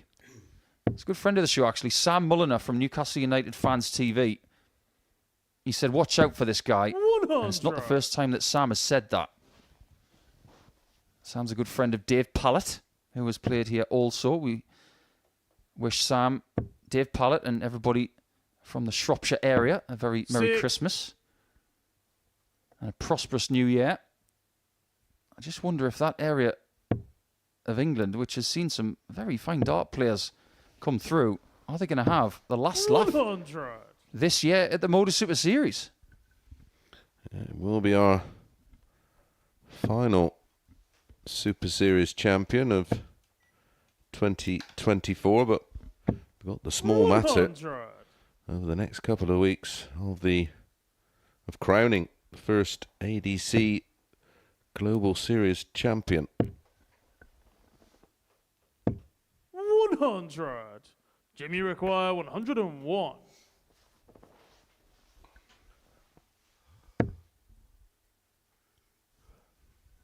Double 16 for Jim. It is Eggs on 3-1. the fourth flag, Jim Long. Well, right now, we've got 2 dart players on the hockey who are lookalikes for Stone Fifth Cold flag, Steve it's Austin, Derek but to right vote now, first. Jim Long is the king Game of the on. outer ring. In that doubles event, if 95. Jim played with Chrissy Johns, it could be Long Johns. Couldn't resist. It's the last one, I promise. Nothing trumps 100. Bo Derek. I still don't understand how my brain works. That's a whole different program for Pluto TV. 140. Good response this from Derek Coulson. He could do with another. 100.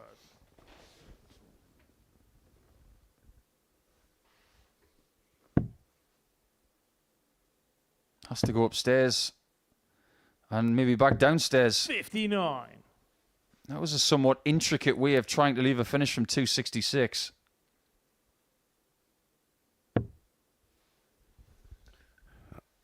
I sort of get it, but you're playing as if your opponent is going to do that and take out 161, which is possible, but how likely is it?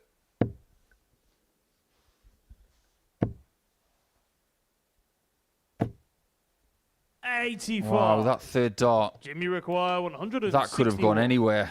And it's found the small 20, which could be good news for Jim. He's not going to use the 17s on 142 left. But he is going to leave himself very handy. Yeah, well, he's Derek, left you himself require a 122. single to double combination, unless Derek can find 6 18s and double 7, or 4 18s and Bolt. Bull it is. And Bully gets. On a fifth leg, Derek Coulson. This guy is just really hard to stop. Sixth leg, it's I Jim came to up with a throw simile first. earlier in the series, on. and I have to use it again for Derek. It's almost as if you're trying to move a bowling ball with a feather. Yeah, good shout. 85. That's just typically Derek Coulson, and it's typical of what's happened to Jim Long this week. One thing's for sure, if I ever move to the Shropshire area and I want to start a darts team, the 140. first person I'm going to call is Derek Coulson. Yeah, he's in the A team.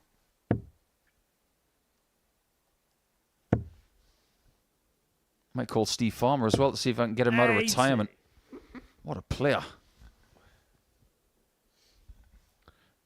Is that the same player that celebrated busting a 180, busting 140 by hitting a 180? That's fantastic. Or was it? Did he need 180 96. and he hit 180 I think so. and then celebrated? That was at the Worlds, wasn't it? I just love that moment. He's a cracking fella as well.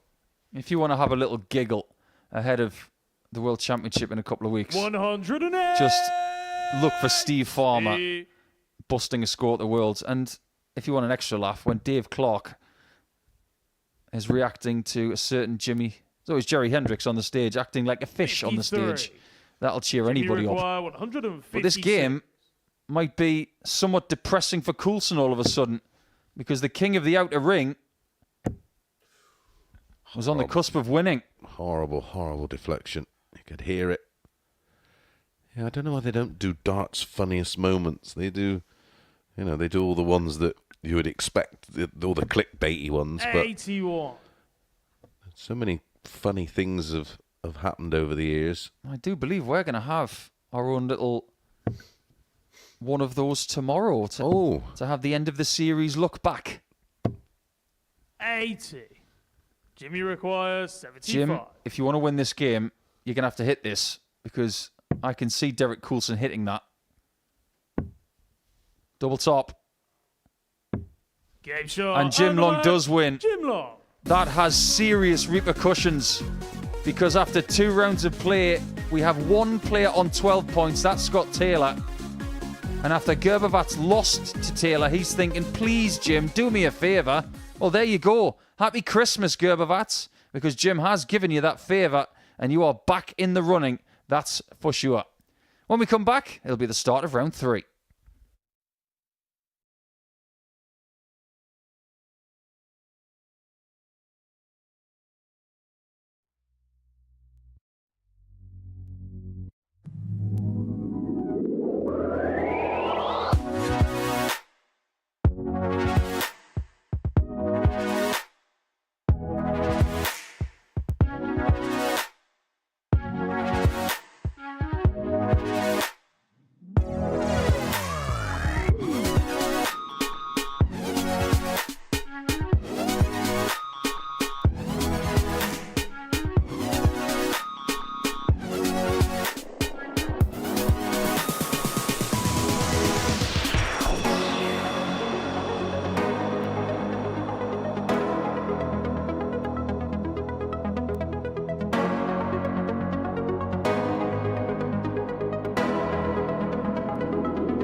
Well, we said it might not be as straightforward as it seemed just 20 minutes or so ago, and that previous result means the table does get a little bit more interesting. It does still look very, very good for Scott Taylor at the top of it. He's about to take on Paul Hogan in the next game, but Derek Coulson's defeat there to Jim Long has kept Long in with a shout and has certainly given a big opportunity to Romeo Grbavac. Now, those two players are going to play each other in this round of fixtures. They'll be hoping for an extra present from Andy Bolton, already eliminated. He takes on Long in this round of he takes on Coulson in this round of fixtures.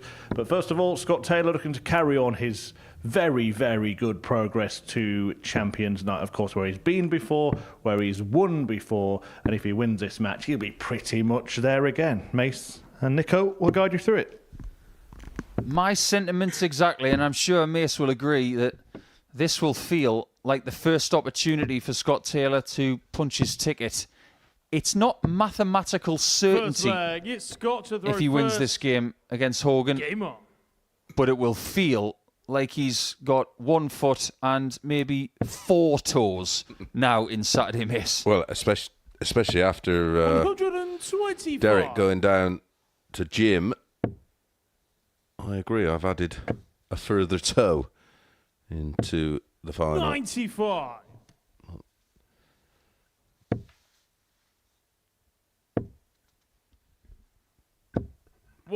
Starting with a bit of a purpose here is Taylor. He's got Hogan here. He's got Andy Bolton in game 10. And he's got Derek Coulson in game 14. His mission between now and then is to get it done before Coulson plays him. Absolutely. And these two had a 8. absolute cracker yesterday. 3 180s from Scott. He won 4-2 with a 99.23. Paul himself, 94.5. 41. He was 2 from 5 on his doubles. 56. And again, for double 18. 138. If you think that Scott Taylor will be suffering with a bit of fatigue today, think again. 95. This week is Scotty like chicken feed require compared 18. to when he won in Series 6. Game shot And he is 1-0 up with a 13 Scott darter. When he won Series 6, he was back-to-back weeks. Second leg, it's Paul to throw first. And he played Game on. 2 groups and 2 finals nights as well. That's 12 days of darts in 13 100. days. The one person who is here on a regular basis who can understand just how hard that could be is my co-commentator today.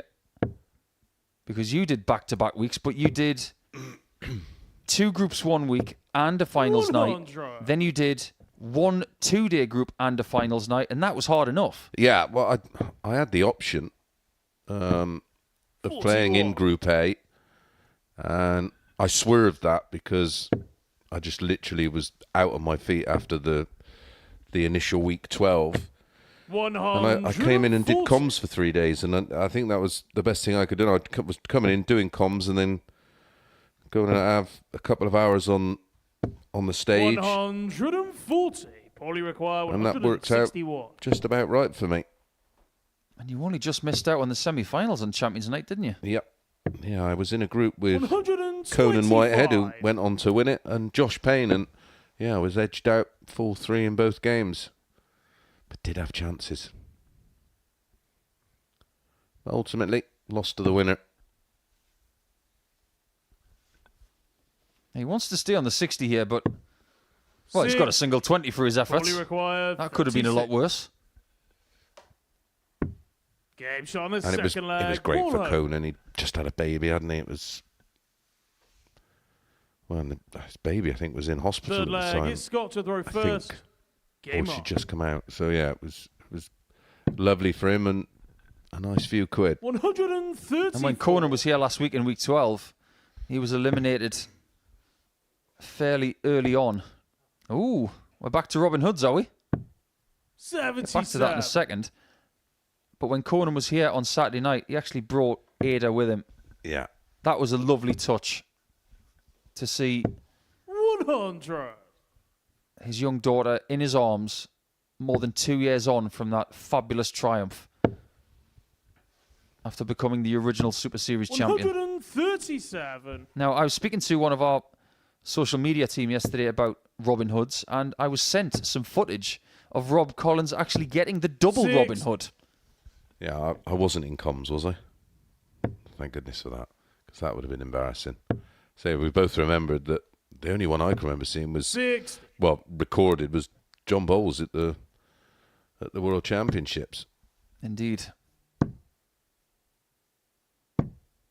79. Scott had a brilliant start to this game. Since then, Paul has become more competitive.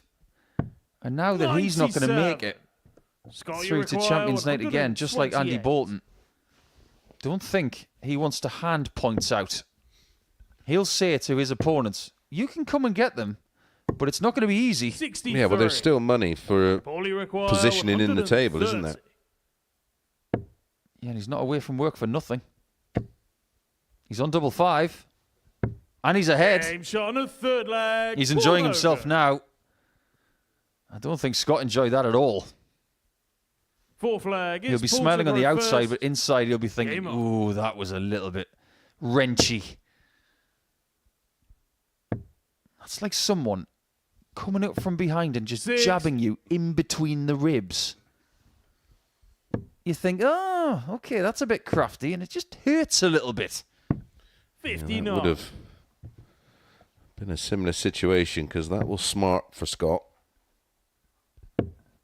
He wants to get this done fuss-free, doesn't he? 40. He does that thing Gary Anderson does, where he puts his foot on the hockey before putting 98. it behind the hockey. Have you done any investigating as to why people do that?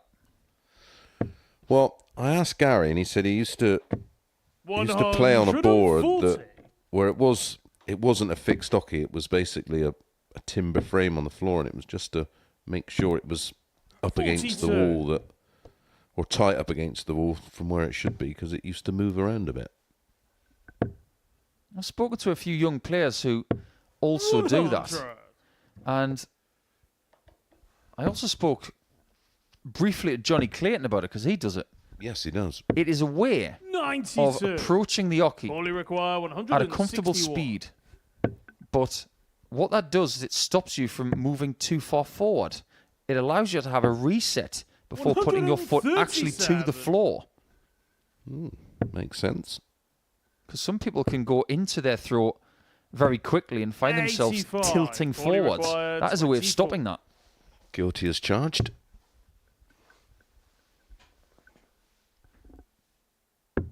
What Game is shot on the happening fourth here? leg. Paul Hogan. Wow. Well, Jim Long upset the apple cart in the last game. Fifth leg. It's Scott to throw first. Hoagie is Game doing on. it here. And a real big, deep breath for Scott Taylor. 43. This is not the time to slow down. And you do not want to lose 4-1 in the middle. Because that's exactly where we are. It's the middle round. 55. It's not as if he's got a massive advantage in the leg difference. I just wonder if this easygoing attitude of Hogan is somewhat relieving the tension or the intensity 60. that Taylor will naturally bring. Yeah, and he needs to play with intensity. Just to put it into terms that maybe myself and Mace 44. would understand together, we've played against a guy called Alan Caves in the past, and when you play him, it's like playing a jack in the box that 140. keeps smiling at you. Yeah, it's hard to sort of stay switched on, because you're almost having too much fun. 140. Yeah, Alan used to, you'd hit a 180 or 140, you'd get, oh, great darts. What are you doing, Alan? 100. You're not focusing on your own game. You're just too busy congratulating me. It was very, very nice of him to say so, but it could have been construed as something that would take you out of your focused bubble. 100. And he could play too. That was it'd be all right if he couldn't play, but Scott, you require he could play. 158. He could play it. And now Hogan is looking to throw 96. in what is very Only tepid require water 82. a bit of a bath bomb. 39-32 or 51 double 10. Well, can stay there. Now think about the fortune that Taylor got against Grbavac. 42. He dodged 5 match Starting darts. require 62. Still won 4-3. Is the Series 6 champion going to save his bacon again? 22. Trusty tops, not this time. Pinged Only it. require 40. More drama? Game shot. We can and the guarantee match, it. Paul Hogan. Scott Taylor has lost. And that is huge news for Grbavac and Derek Coulson, who still have a game to play in this round. You'll have to wait to see Grbavac, who plays long in Game 9. But before we get there, Andy Bolton could have something to do with the table himself, because he will take on Derek Coulson. After that, that really is a shock. Taylor loses by 4-1.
Hello again, welcome back. Thanks for joining us on Pluto TV, the new home of the Modus Super Series. Thanks for downloading that app, watching it on your smart TV and tuning in to the live action. We've got plenty of darts content for you as well around the clock. A 24/7 darts channel for you. Arrows enthusiasts out there in the live action, well, it has taken a dramatic turn, as predicted by Paul Nicholson. It never is straightforward. It never is simple. And we've seen the top two, the runaway leaders, Derek Coulson and Scott Taylor, both go down in the last couple of matches. Coulson now hoping to put that right against Andy Bolton, who won his first match in this group but has lost 6 in a row since the X Factor. Well, he's already had his 4 no's and will not be appearing at the Saturday Night Live show. Derek Coulson hoping to give himself a very good chance of being there with a victory in this First one, which leg, Paul it's Andy to and the Chris reverse. will talk you through. Game on. Yes, we will. We're just wondering what's going to happen next. Because it doesn't seem that long ago since Coulson was losing to Long by 4 legs to 2. 140. If Coulson was to lose again, then he would be susceptible to maybe losing his spot in the top 2 at the end of this round. Taylor is still safe 97. in the top position, even though he's just lost to Paul Hogan convincingly. He's on 12 points. 96. Coulson is on 10. But if that doesn't change in the next 15 minutes, Romeo Grbavac against Jim Long in Game 9, that could see him leapfrog Coulson into 140. a Saturday night promotional position.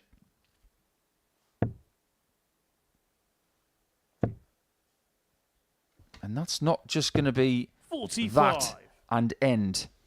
If that happens, the last 2 rounds will be fascinating. Well, it's predictably unpredictable. It's what we do here. 108. That's what Derek does.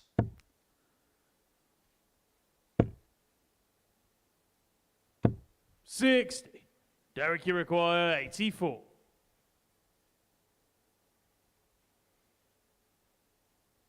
It'd be interesting to see what he does with Dart 2 here. Decides not on 14 bull. 52. And I get the feeling that Andy Coulson watches a require lot of darts. And he 106. doesn't just watch. I think he listens. Because he does a lot of new school things. Even as someone described as an old school player. 100.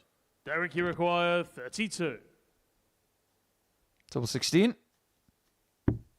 Game shot on the first leg. And that was Derek a pretty Coulson. routine 13 dart leg. Yeah, made it look very, very easy.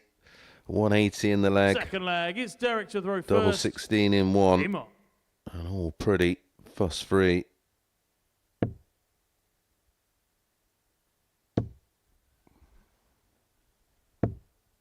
$45. This is a very different challenge that Derek has in Group C compared to the last time he was in it. But I think he's starting to get used to 99. bossing these group situations. This is something very different. Yeah, and of course the mentality of, like you say, bossing players that he probably has watched and looked up to. 140. You speak to a lot of people who are thriving at the minute, and one of their first challenges is to make sure that they belong, 45. or they feel like they do belong. How many times do you see people who have a really good start to their career, and then after a little bit of time, they start doubting whether they belong in a certain room? 100. When you feel like you are part of the furniture and you do belong to grace the hockey in these games, 60. psychologically things free up. Yeah, I can remember having that feeling in the early days of county and going to somewhere like Glamorgan, and you just look around and you go, oh my God, there he is, there he is, there he is. 140. I remember my second cap for Northumberland, walking into the room in Warwickshire. 44. I saw Andy Smith, Derek, you require 76. I saw Kevin Dowling, Colin Fowler, and then I said to my mate Kenny Brown, is that Trina Gulliver over there? He said, oh yeah. Yeah, Steve Beaton would have been playing then as well. Steve Hine. 56. Yeah, they had a fine side.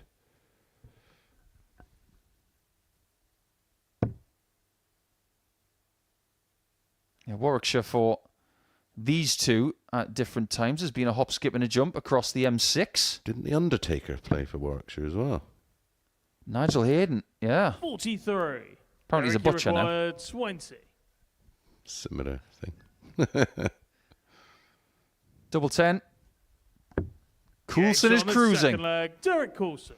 He is playing very, very nicely as well. 103.66. Third leg. It's Andy to throw first. So he's Game on. averaging 14.5 darts a leg. Andy's not going to qualify for Champions Night. We know that now. But if we fast forward to the ADC Global Championship next week, do you think 100. it will be something that the commentary team next week and everybody watching from home on Pluto TV will think that this week is just a blip? Yeah, I don't think it would be detrimental to his chances. It's just one of those things. You can't time form. You can.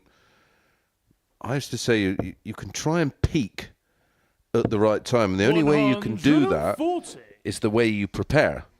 You know that old saying, "Fail to prepare, prepare to fail." But sometimes you just naturally have a dip in form. You can't put your finger on why. You just 125. it could be a multitude of things, but all you can do is play through it, and that's always been my best advice. Just play through it, because usually it's a confidence thing. You take a couple of knocks and then you play with a little bit of fear, where when you're absolutely flying, you're fearless. 140. Andy, you require Coulson was thinking about 121. leaving 96. He might not get a look at 136. 83. Derek, you require But imagine if he hits this. 136. It is for 3-0 and for 2 breaks of throw. Bolton will be back. Wonder if he'll go 6. straight for it. Andy, you require 38. Game shot on the third leg. No Andy hesitation. Bolton. It's almost like he did that in one motion, walking to the hockey and threw it without even looking. Fourth leg. It's Derek to throw first. Game on. Again, just trying to warm up that shoulder. If he's having problems in that department, there are plenty of sports physios in 140. town who might be able to look at him over the weekend. I just think it's something he's done for years, certainly for as long as I can remember. Well, whatever he did, 140. it worked.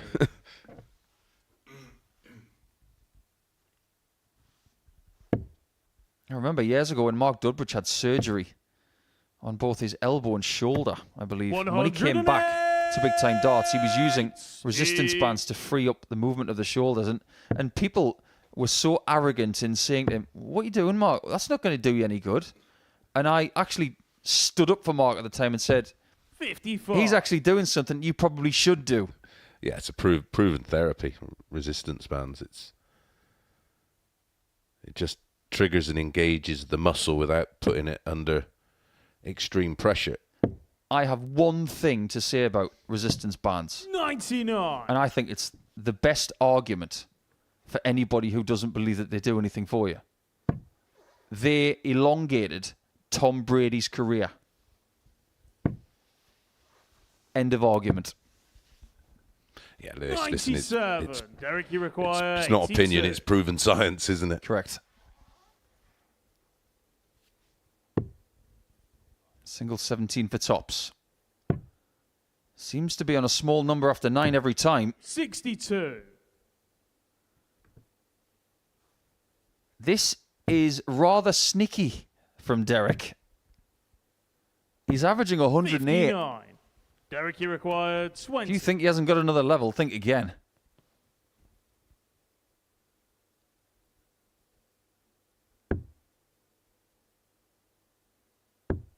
Game shot He on the is fourth 3-1 leg. ahead. Derek Coulson. That was a 14 darter. To go with Fifth the leg, it's 13 Andy to throw first. and the 16 Game in on. the middle. Hence the average of 105. There was a look on Andy's face there. 45. That's the kind of face I would have pulled if I'd been invited to go on University Challenge.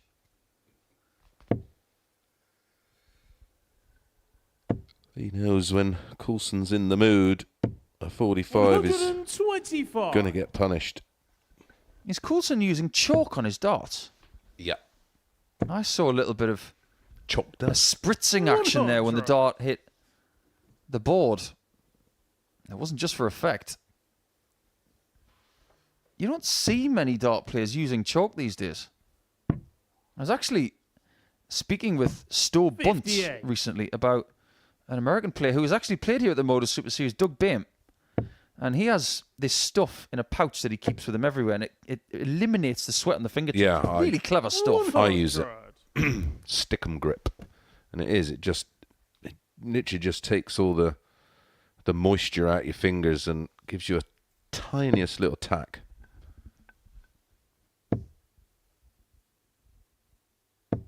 $140. This is relentless. And this is not good news for Romeo Grbavac, who plays next. He may be 4 points behind the top two with 3 games to play. And if he was to lose to Long, 140. he needs a miracle.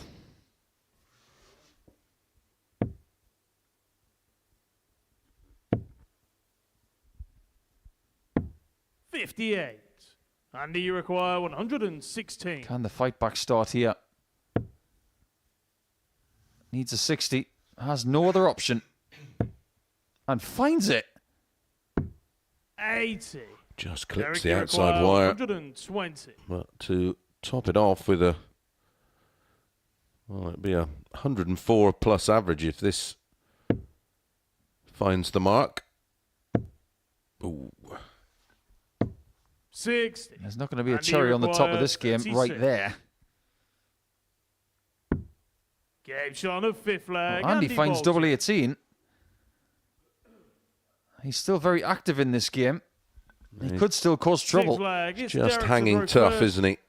Game on. But this is the key leg for Bolton and for Coulson.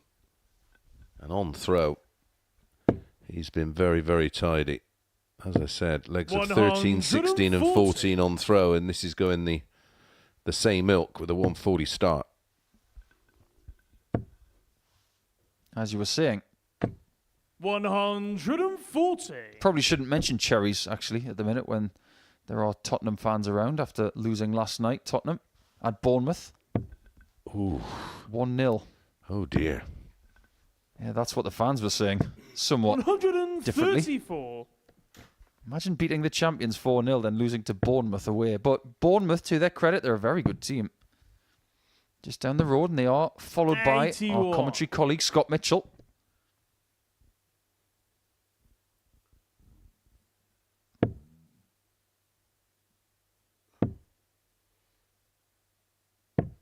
$57.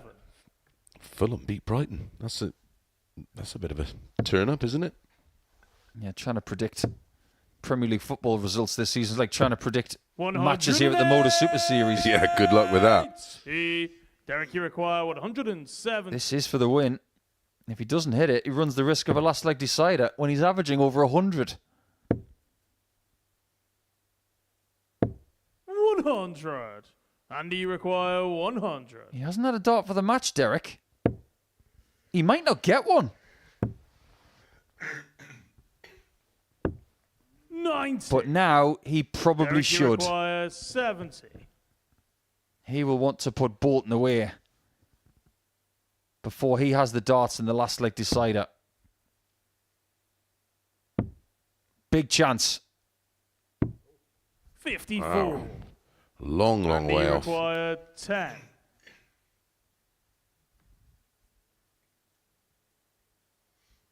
Still uncomfortable. How comfortable can this be? Not very. 6. Derek is a lucky guy. Derek, you require 16. Just a little nod of the head, as if to say, right, now's the time.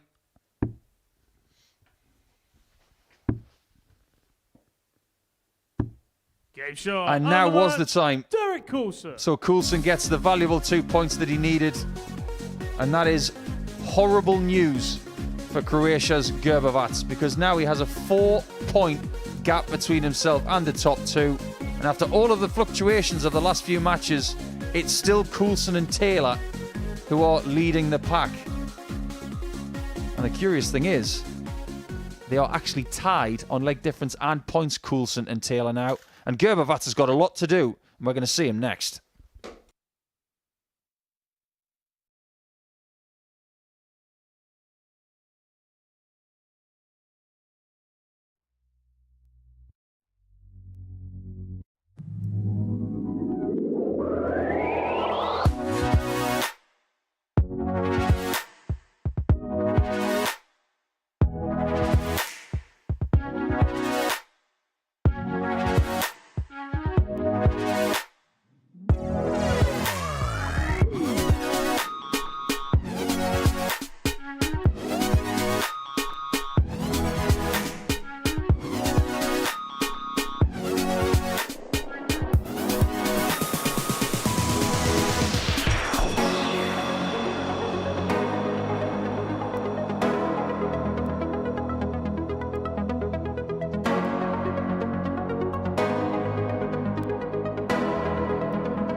Welcome back to the Modus Super Series from the Live Lounge in Portsmouth, UK, live on Pluto TV. And a bit of a relief for Derek Coulson after coming back from defeat in a previous game. He got a win before the break against Andy Bolton, which actually takes him to the top of the table. Tied on 12 points with Scott Taylor. They have seemed like immovable objects, and really it's Romeo Grbavac who's chasing them down. Now, the one kind of little thing for him to cling on to is that Taylor and Coulson do play each other in their final match today, so they can't both go and win both of their remaining matches. He's going to need to win all of his, isn't he, in truth? And he starts that bid with a match against Jim Long, who's looking to go level on points with the Croatian here and has put in some good performance over the week. He is on the brink of elimination, and you have to feel for him when you think that a little over 48 hours ago he was there with the chance to win Group A and go through. Chris Mason and Paul Nicholson are in comms.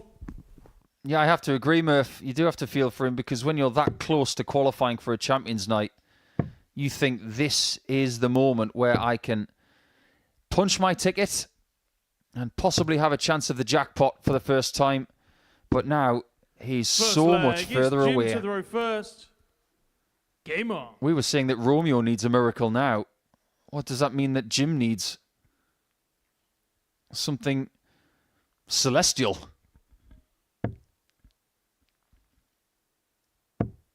I think Jim's mission for the rest of the day is just to keep playing well 100. and to see how the chips fall. Because he did play really well against Derek Coulson in Game 6.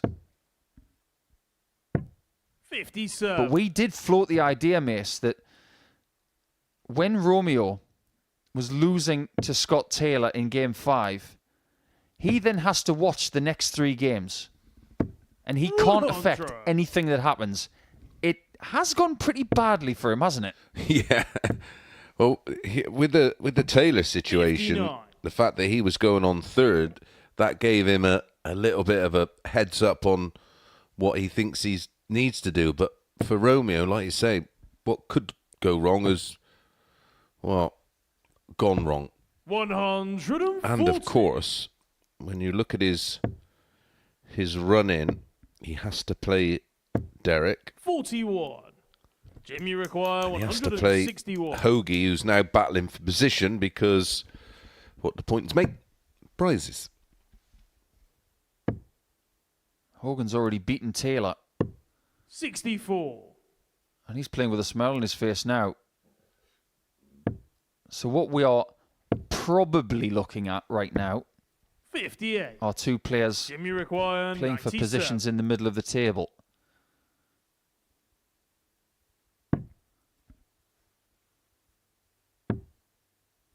Grbavac has not turned up in the first leg. 77. He in this match is trying to keep a trend alive of what is 4 matches now that have been Jimmy won in a row 20. against the darts. That's not what we were seeing in Group B last night.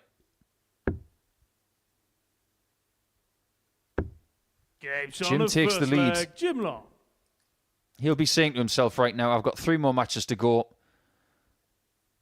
I want to do better than I did the last time I was in Group C in a Champions Week because he was 4th on that occasion behind Neil Duff, behind Jimmy Van Schie and Derek Coulson, who did qualify. So there will be a little bit of 56. familiarity with this situation for Jim. But the reps he's had this week will surely stand him in good stead when he plays James Hurrell at the Worlds. 85.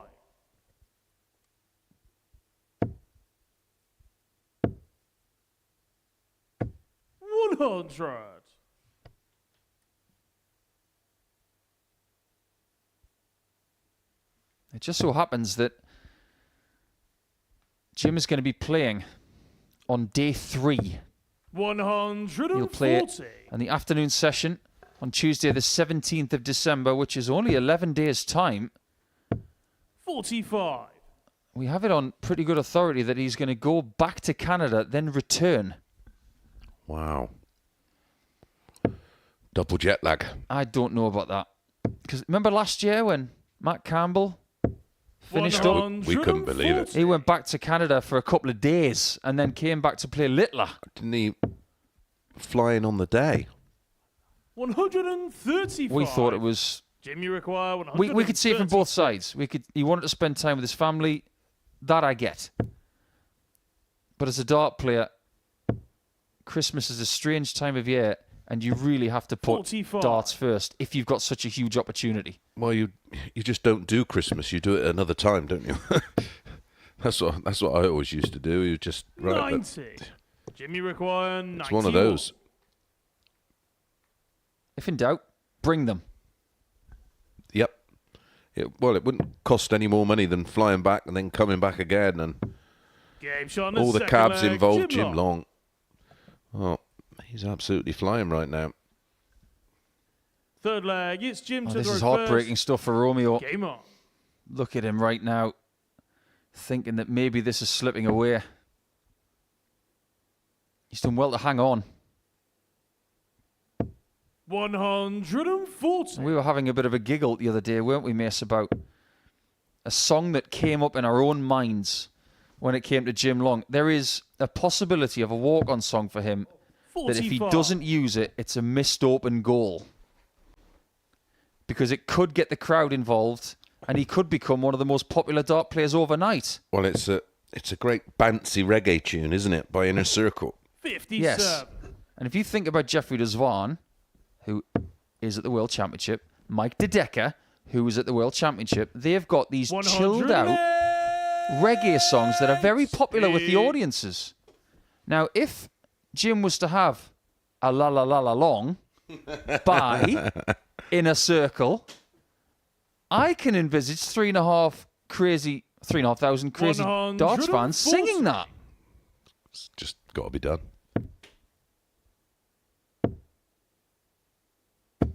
60. Jimmy requires Do yourself a favour and play that song on your chosen device whilst watching this game on Pluto TV, and you tell me if that is something Jim should do.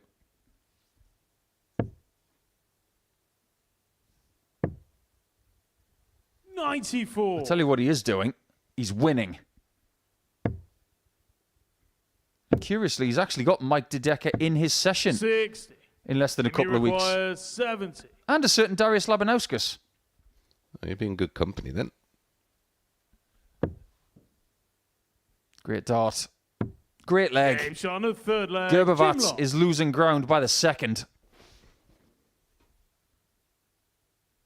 Fourth flag. It's Romeo to throw first. We can't give you live pictures Game from on. the practice room, but I can envisage the smiles of Taylor and Coulson starting to creep up like the Grinch.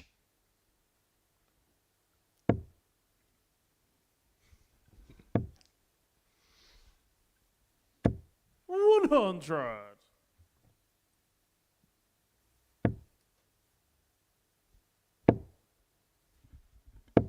$100. There is a bit of a gulf between the performance levels in this match. Jim is averaging 100. Grbavac just shy of 80, and that's not going to cut it in a group of this quality. 140. Jim's been relentless. The 140 shooting has been superb. 45. Look at that. 6 on top of 90-plus scores of 5. Doesn't need maximums when the two treble shooting's this good. He's in there again. 140. Make that 7. 104.61 the average. This is wonderful stuff from Jim Long.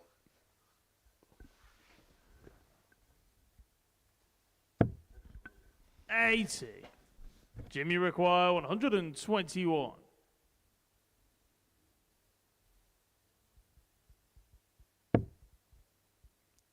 He's looking like he wants to get rid of this game really fast. 8.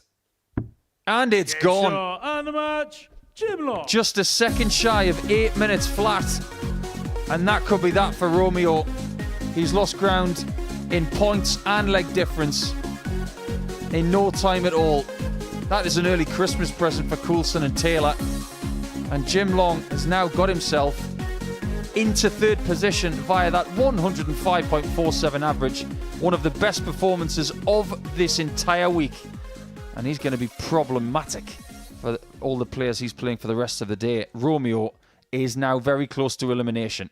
So when we come back, it's going to be the start of round number 4, and Taylor could punch his ticket to Saturday night next.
Welcome back to the Modus Super Series live on Pluto TV, where Scott Taylor now stands a victory away from qualification. That's because of what happened in the previous match when Jim Long produced that stunning display against Romeo Grbavac to give himself an outside chance. Both Long and Romeo would have to win all of their remaining games and hope that one of Coulson or Taylor lost all of theirs, and by some scorelines as well. So it is looking likely that the top two are going to be going through, and Scott Taylor can take care of that right now if he can beat the player at the bottom in Andy Bolton, who quite incredibly, for a player of his calibre, has only won one match on this Champions Week. Can Taylor get himself through to another Champions Night here and give himself the opportunity to follow in the littler footsteps and be a multiple Modus Super Series champion?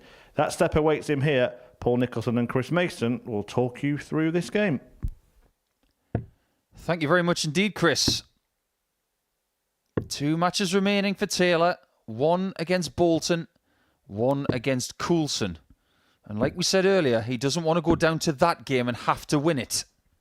First leg, it's Andy to throw first. Game on. It's always nice to get through a group like this. It's nicer to win a group like this. But I assure you 100. that if Scott Taylor needs to win that game against Derek Coulson, he wants it to make sure he's winning the group and he's already qualified. 92. That's where we might see the best of him. But if you don't believe in patterns, 100. how about this?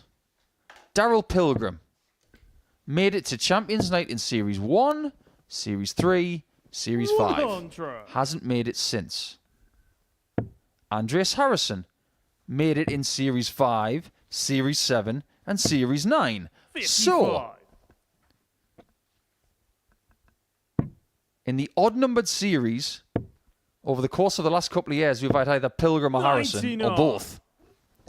But Taylor is 1 win away from being in Champions Night in Series 3, 6, and 9. There's a nice little bit of there is. symmetry with those. I'm liking that.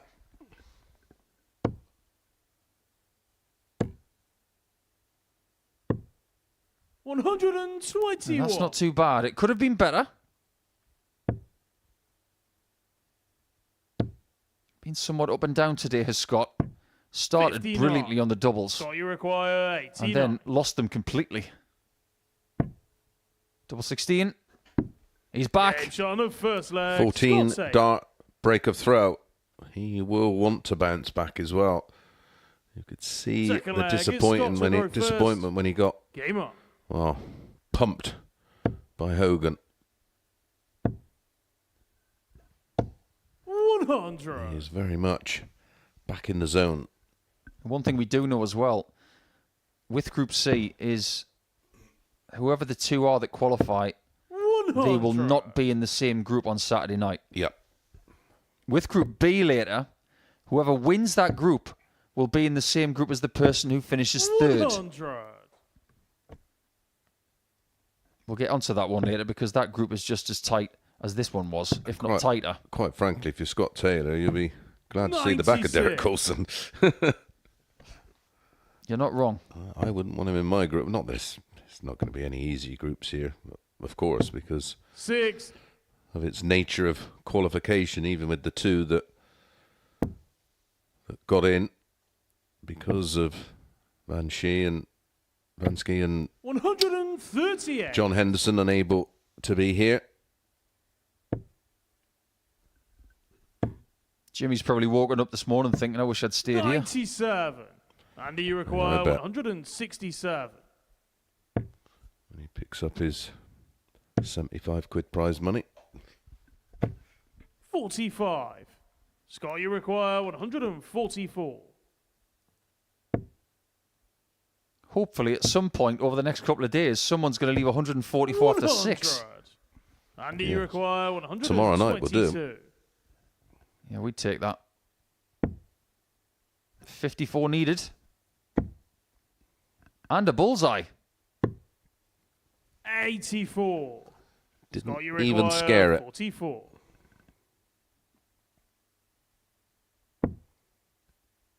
Okay. Game shot on the That second wasn't leg. intentional. Scott You can tell because of the look on his face. But it works. Having a little smile with Third Jack leg, Garwood. It's Andy to throw first. Game on.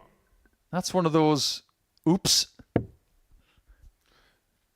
Well, you can even see that was the reaction from Taylor, and that's the reaction from Andy Bolton. I don't know if he caught that, Mace, but there was a bit of levity on the stage when he hit that 57. 44 checkout.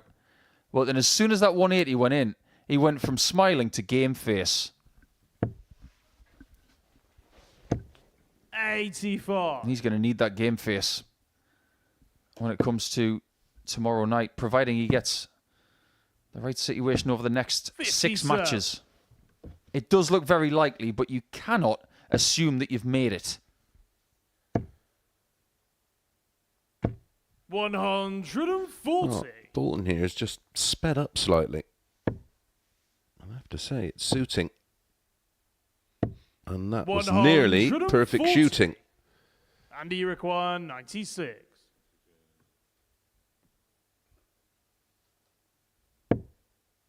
Great darts from Bolton. 99. Right, switched. 92. He's doing a Scott Taylor. Yeah, I don't think Taylor wants that next to his name. The unintentional single. 95. Andy, you require But you'd rather hit a 4. 14 than a 9. Absolutely. No score. But he didn't want that one. Scott, you require 152. And we'll get onto that in the next leg because we do employ the bust rule here at the Modus Super Series, which 100. for me Andy, is you one of the rules require of darts 4. that is taken for granted. Well, the ladies in the pub on a Wednesday night, they play the no bust 2. rule, which is Scott, you require quite bizarre. 52. Takes a while to get your head around. It does. Try and get your head around this leg. Game Missed shot on double the third 18 leg. for an Scott 11. And then, I don't know how many darts later, Taylor. Fourth leg. they're it's having a Scott bit to of throw banter about first. it. Game on. Yeah, he's missed a... Was that 9? Or 8? Something like that. Well, here are the darts. 45. 8. 8 darts at double. 60. It was actually less than that because he did bust on dart 2 on a 4 checkout, but this is now Scott Taylor 84. throwing to be the second name into Champions Night in Series 9. Literally everything has gone his way in this 96. game. But the bust rule is an interesting one because when I first moved to Australia around 20 years ago, 100. my first experience with the no bust rule was a night I started playing and I just assumed that it was the bust rule, but they said, oh, no, we don't play that here. 85. It's weird.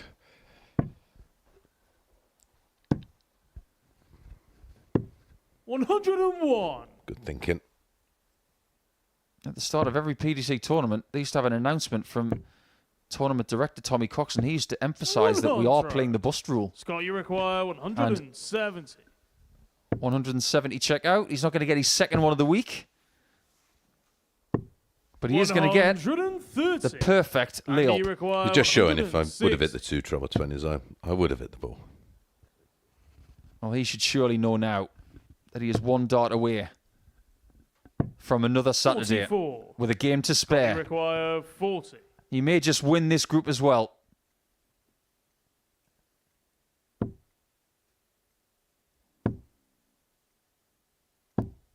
No score. Not yet. Andy, you require 116.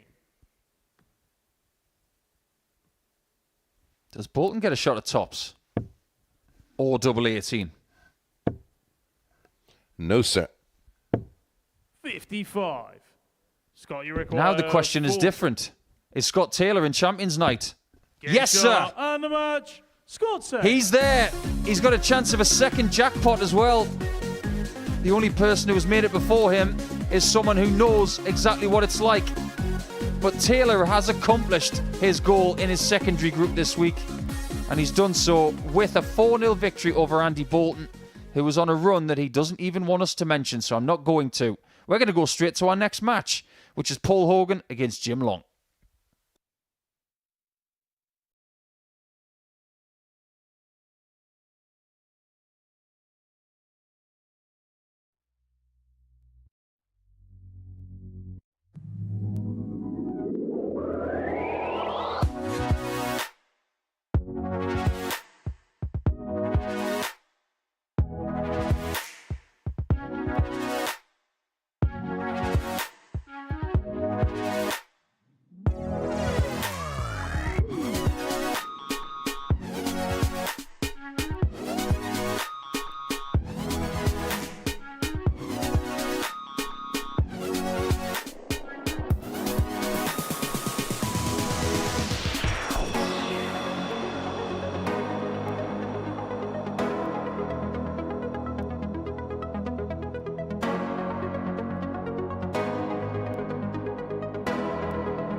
Hi, Glenn Durrant, the Premier League champion 2020. Check out the Modus Super Series free on Pluto TV.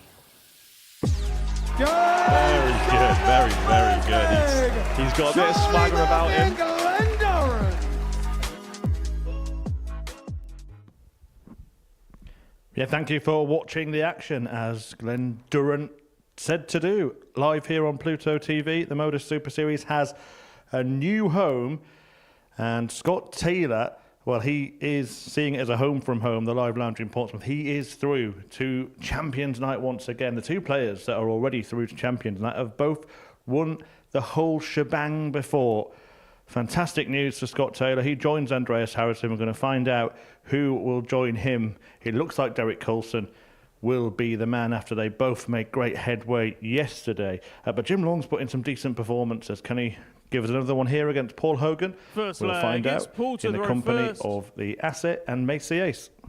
Thank you, Chris. Just remind me, Paul, how many Champions Weeks did Glenn Durrant make? I can't seem to remember. 60. Right then. Not as many as Paul Hogan. Oh, don't mention Paul Hogan and 100. Glenn Durrant in the same sentence. I'd rather be good than lucky. 95. One thing we can't ignore right now is the fact that Jim Long is still alive. If he gets another 4-0 victory, 100. like he did against Romeo Grbavac in Game 9, he will be tapping Derek on the shoulder saying, do you know what? If you slip up, I'm going to be right there. And we can't forget that Derek has got to finish his campaign against Scott Taylor in Game 14 after he plays Romeo next. So there's still a possibility 100. of a little bit of that unpredictability that we somewhat predicted. Yeah, well, I'll tell you what I'll predict. My phone lighting up in a minute with a message about how many world titles did you win, how many Jimmy require Premier Leagues did you win. 161. I just yawn. Well, should go ball. Does go ball. Leaves himself a single to double combination. I love that play.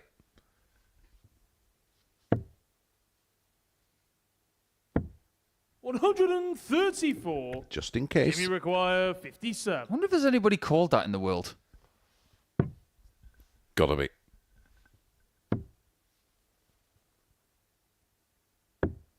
Game shot on the first leg. There's no Jim Long. case, and that was just in. His last start accuracy is just incredible. I'll give him that. Second leg. It's Jim to throw first. Game If up. there is a person in the world called Just In Case, I'm sure that person is definitely working in insurance.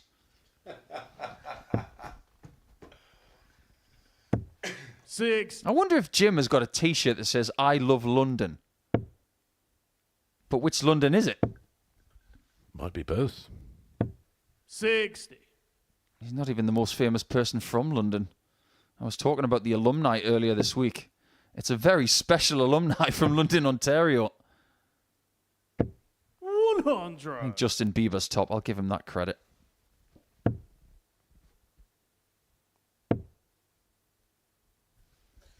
In my 55.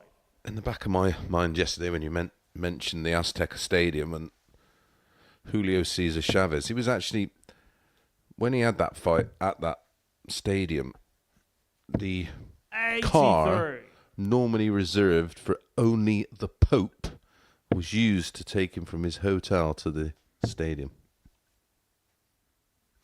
How about that? 41.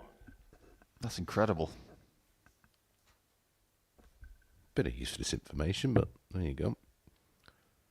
Do you think whoever wins this title on Saturday night should get a free ride through Portsmouth with a nice little ticker tape parade? Yeah. 92. Open top bus. Well, let's face it, in this part of Portsmouth, the Modus Super Series is big, big news. Yeah, whenever you sort of get 6. spotted when you're out and about. Oh, you're down for the Modus Super Series, yep.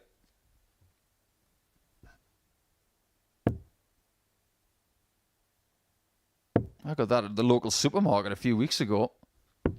126. A lot of people who are close by, they do watch. And if they are, they'll be loving this performance from Jim Long. He's not lost a leg in a while. 141. You're right. Jimmy require 40. He won game 6, 4-2. Then won Game shot on the 4-0. second leg. Jim Long. and he now finds himself 2-0. I think that's 8 legs in a row. It is. Third leg. It's Paul to throw first. Game on. This would be typical of Jim's week if he was to have a fabulous end and just come up short again. 45. It's what's going to happen, isn't it? He needs Coulson to fall to pieces against Grbavac. But here's the thing. 100. Romeo can affect Coulson's leg difference while embellishing his own. And then, if he gets the right 96. result, he's still alive. We've been focusing on Taylor a bit, but now we look at Coulson, Long and Grbavac. If we get the right result in game number 12, 82. it will go to the last round. With Grbavac and Long involved again, just like Wednesday. 140.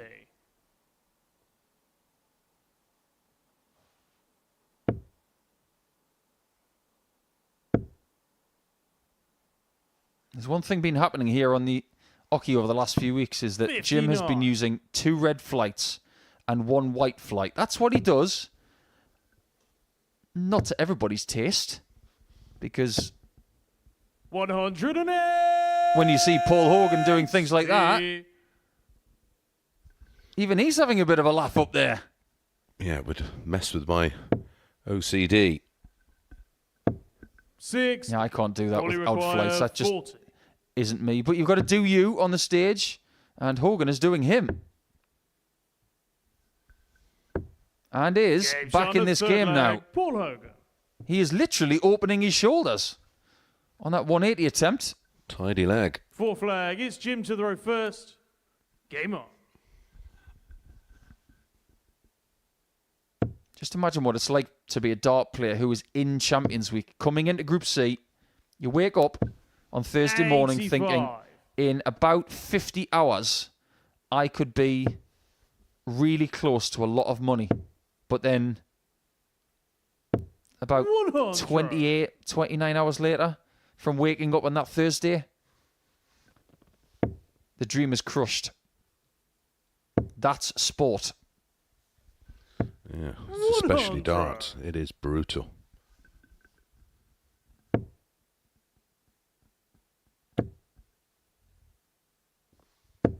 $140. Paul Hogan is 61 now. If you think that just because he's going to turn 62 next year that he might slow down, think again. He's going to be very competitive at the Modus Super Series next year 100. because he's not going to go to Q school.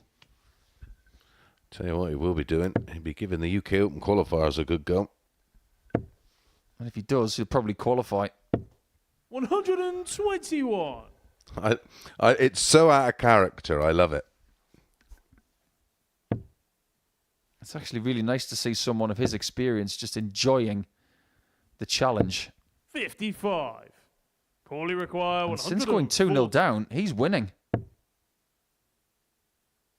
And he could be responsible for knocking Jim Long out. 120. Jimmy require 161. But there are 2 sides to this coin. 54. Ooh. 129. Paulie required 20. Game shot of 2-2. 4th flag. Paul Most Hogan. competitive game we've seen in a bit. Because the last 2 games we've seen have been 4-0. 5th flag. It's Paul to throw first. Game on. The closer this game is, the worse it is for Jim. He's 9 legs behind Coulson in second spot. And vitally 4 85. points behind.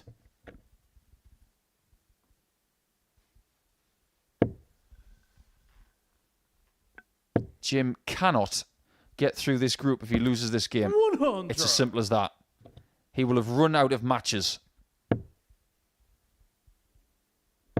And then Romeo in 4th is the only person who can 6. stop Derek Coulson.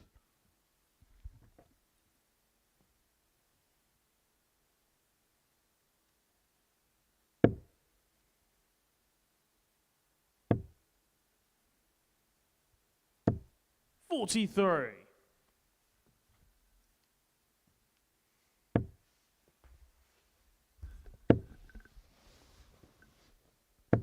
$100. Picks off a ton. Just keeping the pressure on Jim Long.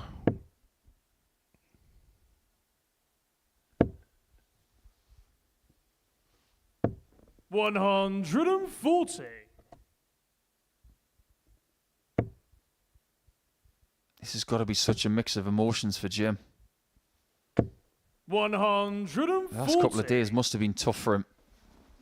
The ups and downs. Yeah, He's gone through every emotion this week, hasn't he?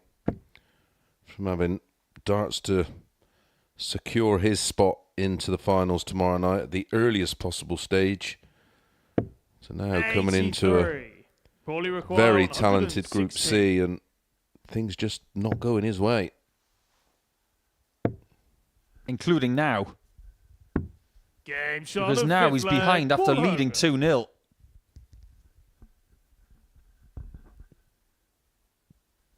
Sixth flag. It's Jim to throw first.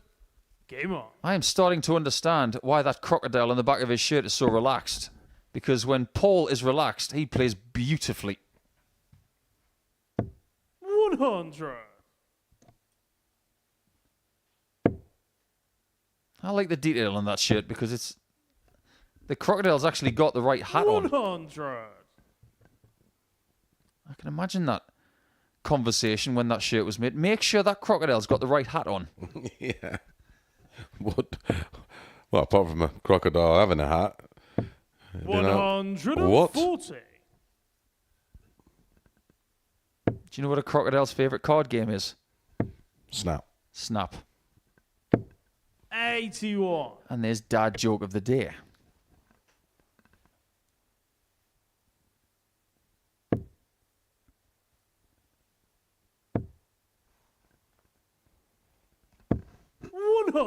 Jim's last game is against Andy Bolton.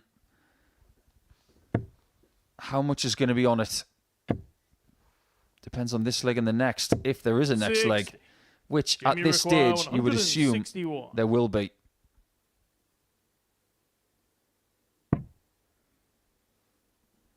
Next time I'm practicing, Mace, I am going to go 57 first on 161 because 104. over the course of the week I've seen Jim Long do it about 10 times.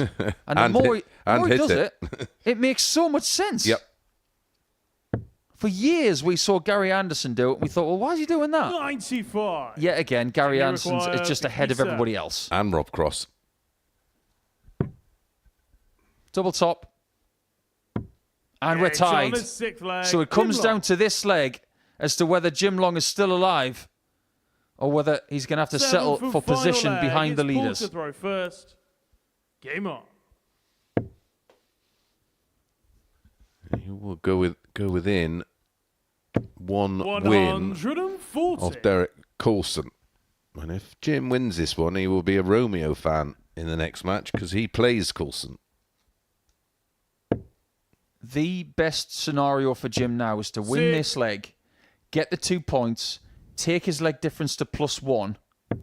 That's 8 behind Coulson. Then he needs Romeo 81. to get points as well to join Long on 10. And then we'll get to the last round. Jim is in a spot of bother already. Needs another. Gets it. 140. He's in serious trouble. 140. That is an immaculate last dart. He knows there's catchment between those two darts. Yeah. And all he's got to do is find the gap.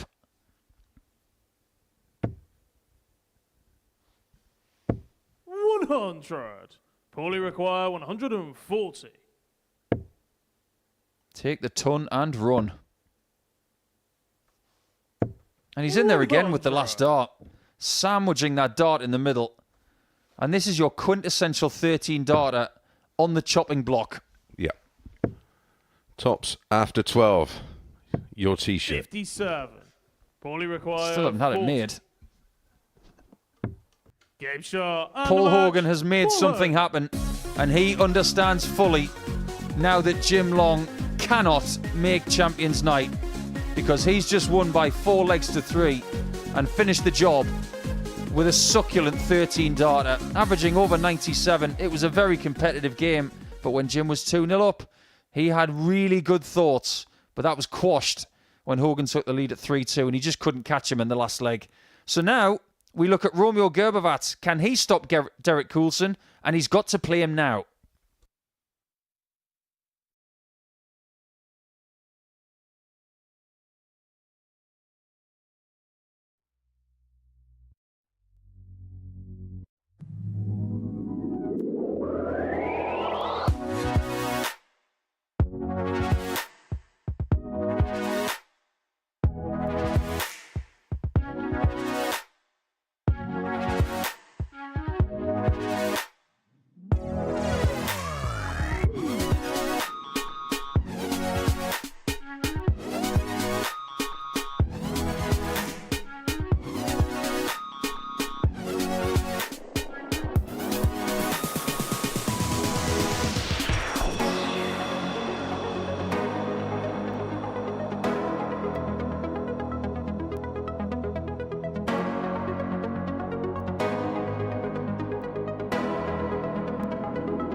Welcome back to the Modus Super Series live on Pluto TV, where Derek Coulson now is on the cusp of qualification for Champions Night. Once again, he made it last time, and he's about to do it again.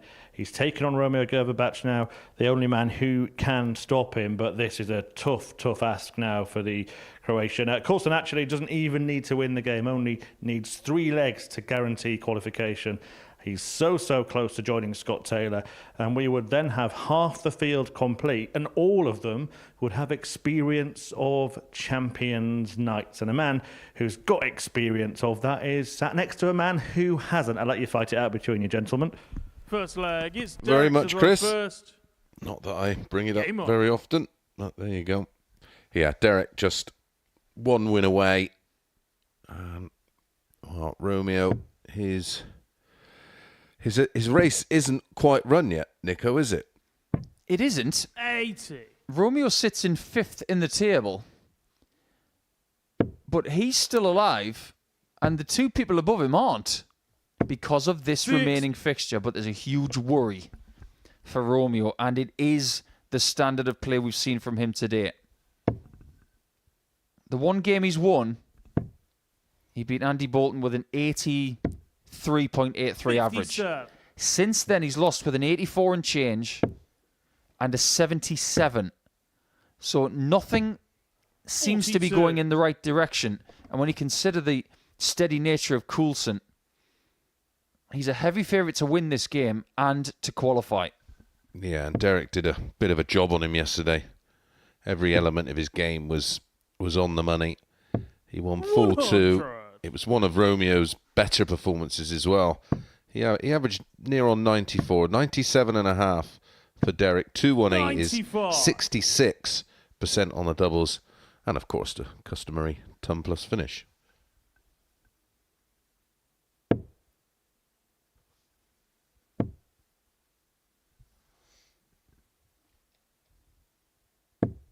$140. If Derek gets the job done and makes Saturday night, I think his first thought is going to be, I want to go at least 1 better than the last time. 140. He didn't make the semis last time on Champions Night. I think the experience of making it before will help him if he gets there. 11. Well, I was just about to 130. remark about how good his Romeo, you accuracy is require around the 60 and 164. adjustment, more so. And I thought, hello, he's going to... Well, maybe Romeo's going to bang one in. 139. Derek, you require 11.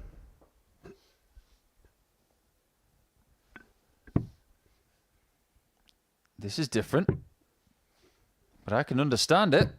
7. Well, Romeo, You require 25. wherefore art thou, dart?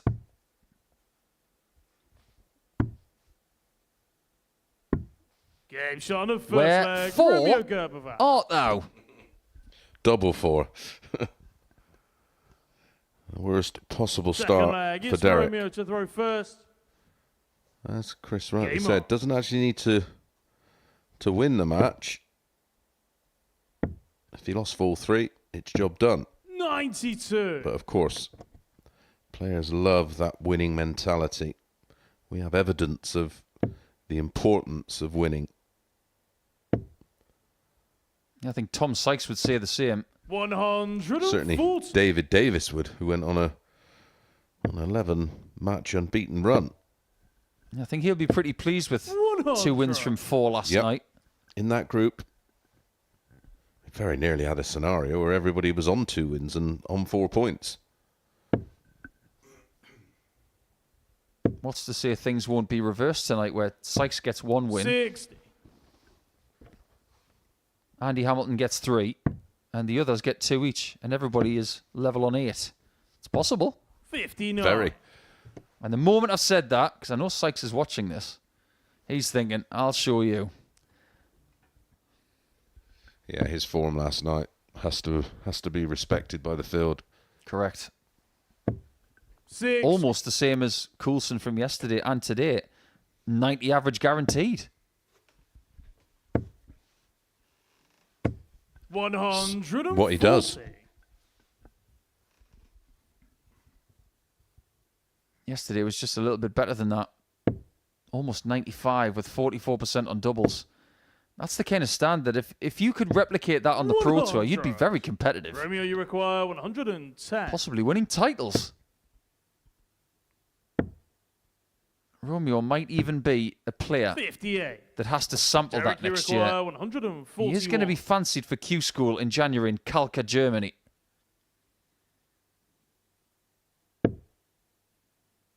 I'm fancying Romeo to go 2-0 up here. 105. Romeo, you require 52. Does he go 2-0 up?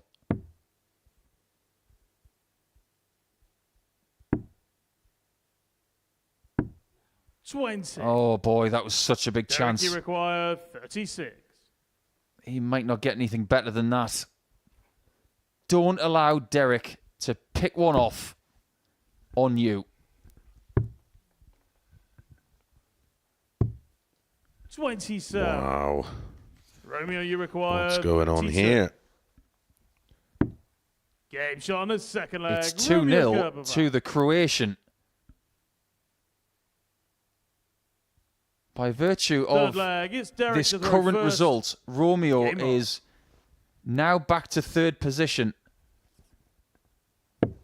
It's got that feeling of a game we had earlier where one of the 55. players were offering up chances and the other was stepping in and saying, "Thank you very much."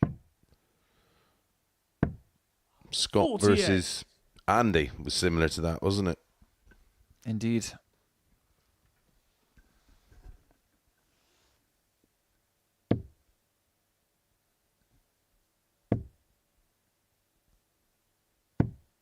$101.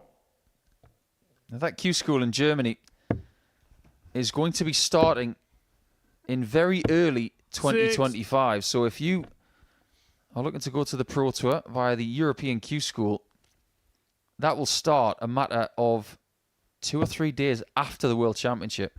Oh, so it's not at the same time as the UK one. All right. 120. And it is going to be at the German equivalent of Minehead in Kalka. Have you been there? I've heard stories. 100.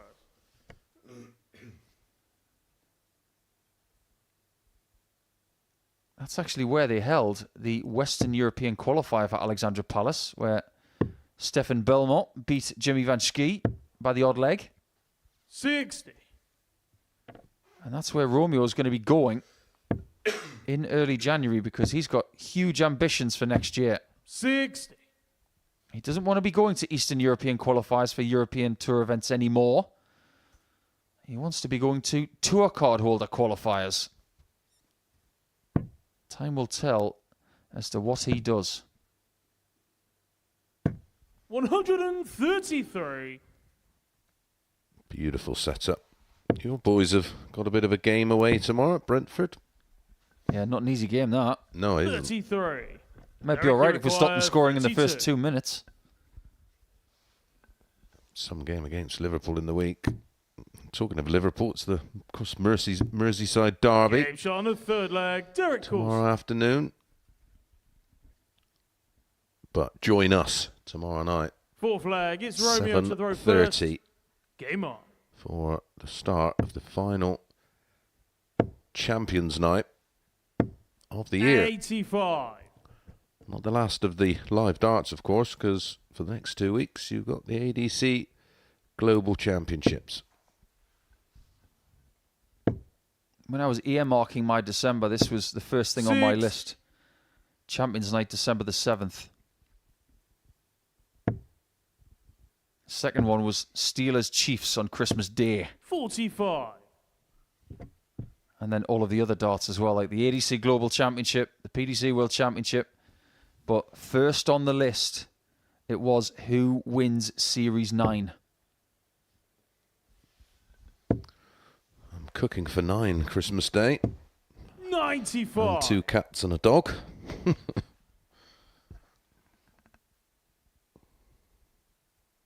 If Romeo's practicing on Christmas Day, that's a good sign. I always used to. 43. Did you? Oh, yeah. Yeah.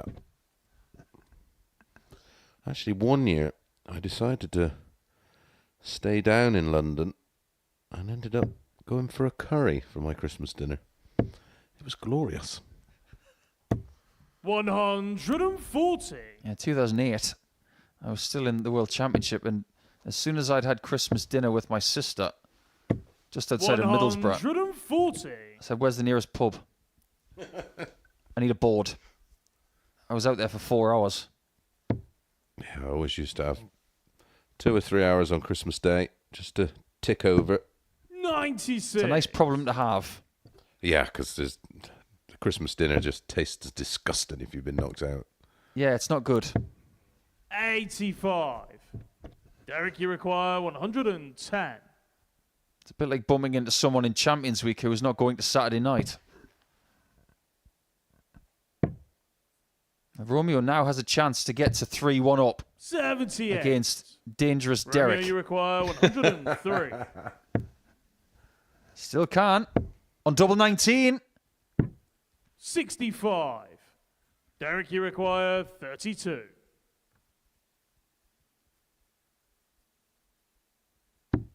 Game Has shot on he the weathered fourth the leg. storm? Derek Coulson. Needs one more leg.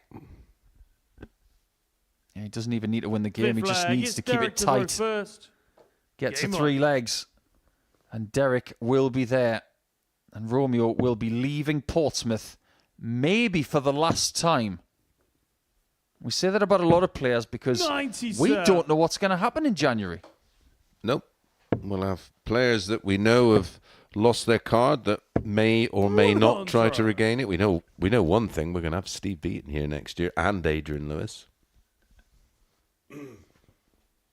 Well, if Boris Krujma and Romeo Grbavac don't get their PDC Tour cards, I think they'd be close to the top of the 80. list of invites. Yeah, I think Boris will get his back. I think he's too good not to. Nothing's guaranteed at Q School. 131.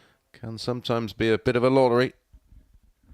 I wouldn't be surprised if Krujma was to lose his card. He might go back to soft tip darts. And he was the man, wasn't he? Yeah, over 54. 400 soft tip titles worldwide.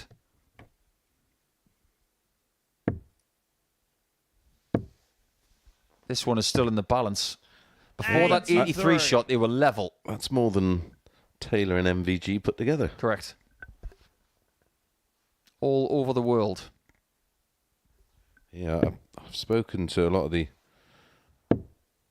Asian players that come to the UK for the Worlds, 140. and that I know play a lot of soft tip, and they always say that he was the equivalent of Phil Taylor in soft tip. 85.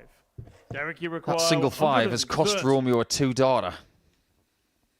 But this is Derek's first chance to be in Champions Night for a second time in a row. And he's got the 60. Is it hanging over the bullseye? 105. It was. Romeo, you require 102. Can he cling on? Treble 19. For tops. 67. Low and left. Derek, and you that might be require that. 25.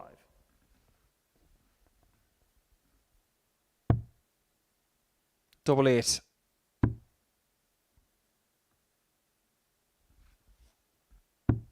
It's not over 17. yet. Romeo, you require 35. How many aces has Romeo got up his sleeve? Game shot on the 5th leg. He may Romeo just have Grbavac. enough. Derek has missed 3 qualification 6th darts. leg. It's Romeo to throw first. And that was the tail of Group A.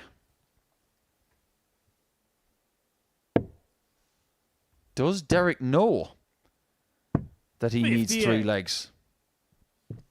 Because just like Taylor, he doesn't want to have to do something in his last match against the person who was ahead of him in the table.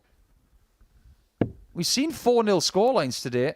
What if 6. Romeo wins this 4-2 and then Taylor beats him 4-0? All of a sudden, he's a target. 40. Romeo's getting a bit frazzled here. Yep. I'm not sure they have a word for frazzled in Croatian. 100.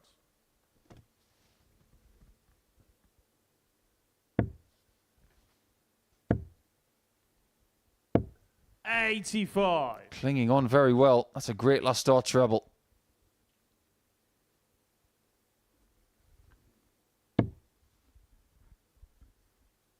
This is the epitome of a scrappy performance. 140. 30% on doubles. And Romeo's averaging 75 but winning. And in normal circumstances, 58. Derek would butcher that. Yep. Yep. He'd run through you. Derek averaging 12 more, but he's having one of those kind of matches where just 6. nothing will fall for him. That moment when you hit the wall, you just can't foresee it. Sometimes it just hits you in the face and you think, I don't know what to 37. do. Yeah, it doesn't creep up on Derek, you you. require 141. You literally all of a sudden just everything just goes hazy or cloudy. He's still got 6 darts from here to punch his ticket. 57. That's not ideal. If Romeo can find a 4th 140 of the match, well, that works. 123. Derek, you require this time 84. the miss does get him to a 2-darter.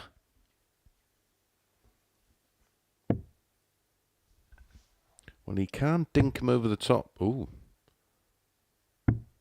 Game shot on the 6th Wow, leg. what a Derek play. Coulson.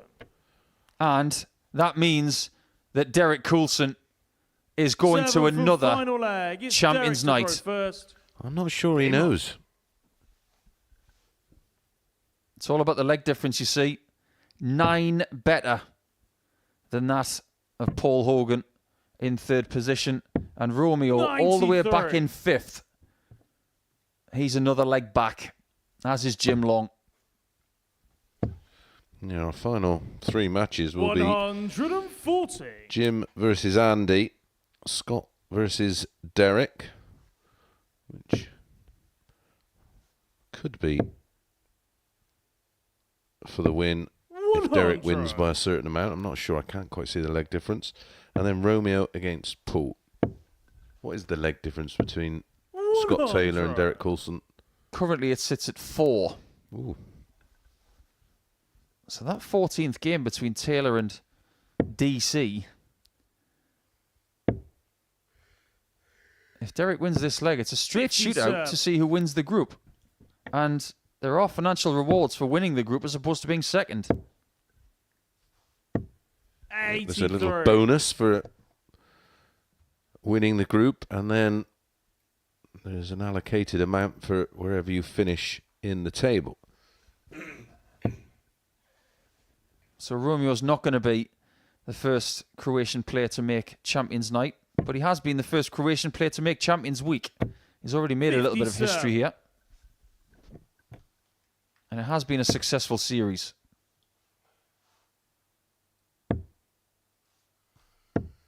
$81. It's really weird, isn't it?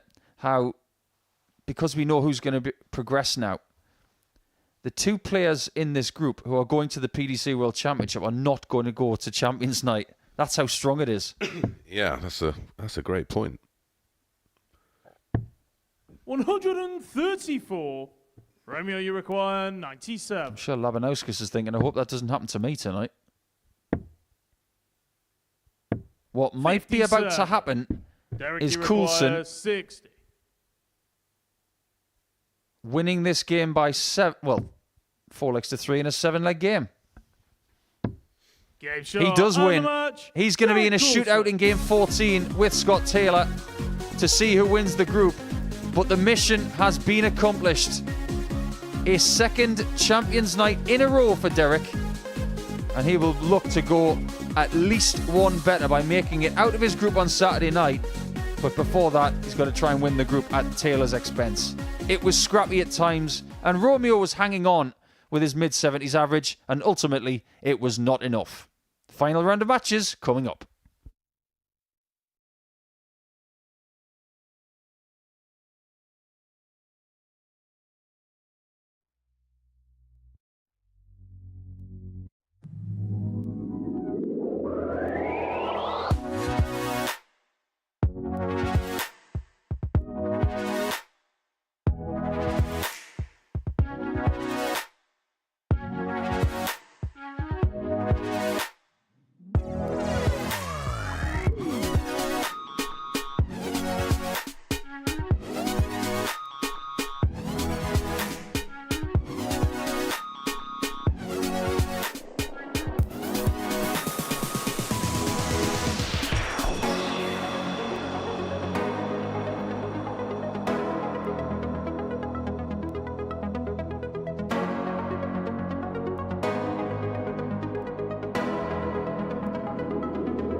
Well, before the break, we saw Derek Coulson first get to the 3 legs he needed to qualify and then seal that qualification with a victory over Romeo Grbavac. He was the only other player still in contention, but that is now signed and sealed, and we can confirm that the top 2 are through to finals night. Scott Taylor, joined by Derek Coulson, they will be on that stage with Andreas Harrison. All of them have been at Champions Night before, and 2 of them have won it. Taylor and Harrison looking to follow in the footsteps of Luke Littler and pick up a second Modus Super Series title. So we lose Paul Hogan, Jim Long, Romeo Grbavac and Andy Bolton, but all of them still have a game to play, and 2 of those players on the stage right now. Long meets Bolton. This is their fanfare, their finish, and guiding you through it are Paul Nicholson and Chris Mason. Thank you, Chris. Yeah, or do we get a new winner, Nico? Do we get a new name on that beautiful trophy? I remember when Littler won his second title, the first thing he did was look at the plate on the plinth where his name was already inscribed. Sometimes it's a nice feeling to see your name already there, knowing that it's going to be put on again. It's Jim to throw first. Game on. When it comes to Group B later, we do have other players who are looking to get back to Champions Night. Labanauskas and Sykes, if they both qualify later on tonight, 5 of the 6 players in Champions Night have been there before. 85. It will be the most experienced Champions Night ever. But then again, if they all get through, 85. who will be the one that hasn't been there? Because that must happen later. There must be somebody, at least, 82. who has never been to a Champions Night before. Yeah, whether it be Kai, Andy, or David. Andy's got a ton of work to do, hasn't he? Yeah, he's got to up the 6. standard. He's got a tough shift as well. He's got to set the target. I think he's got to win a minimum of 3 games 45. and pray for some results shared out.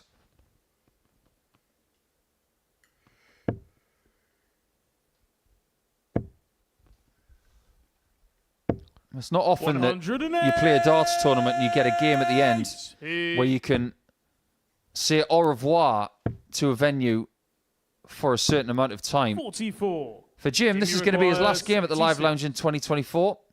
For Andy, it's not. No, he's back next week. We will be live 9:30 a.m. Game shot on the first Monday leg. morning. Jim Long. as Jim casually opens up with a very clean holder throw. Second leg. It's Andy to throw first. Game on. Yeah, Jim's been a fabulous representative for Canada in multiple series now. But these 2, they will maybe have a 44. conversation before the end of the day, and they'll say, what have we got to do to get to a Champions Night? Collective efforts. We're talking about 3 for Bolton now and 2 for Long, and no Champions Nights between them.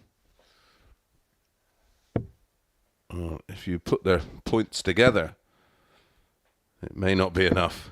93. Yes, that's true. Someone's going to win this group with 16 points. Bolton's got 2. Jim has 8. 100. Both Taylor and Coulson have got more individually.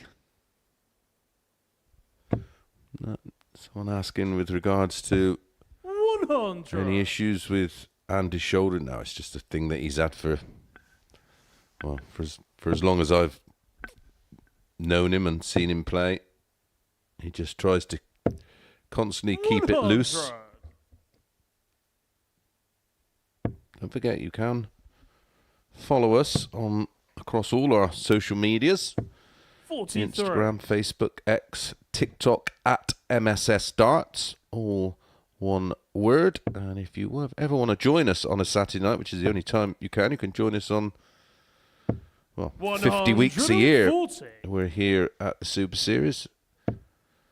can come next Saturday or the following Saturday and watch all of the action. When is the final of the Global? Is it on the Sunday? 61. 22nd of December, the last day of darts here at the Live Lounge in Portsmouth in 2024. And there will be tickets available for Games that. If on you the head over to second leg, www.dartshop.tv or get your phone Third or leg, it's device Jim to throw and first. Game on. do something with that. And that will take you straight to the page where you can reserve your tickets. Tickets are free. It's just a £2 booking fee to 140. cover the admin. And I can assure you, you will have a great night.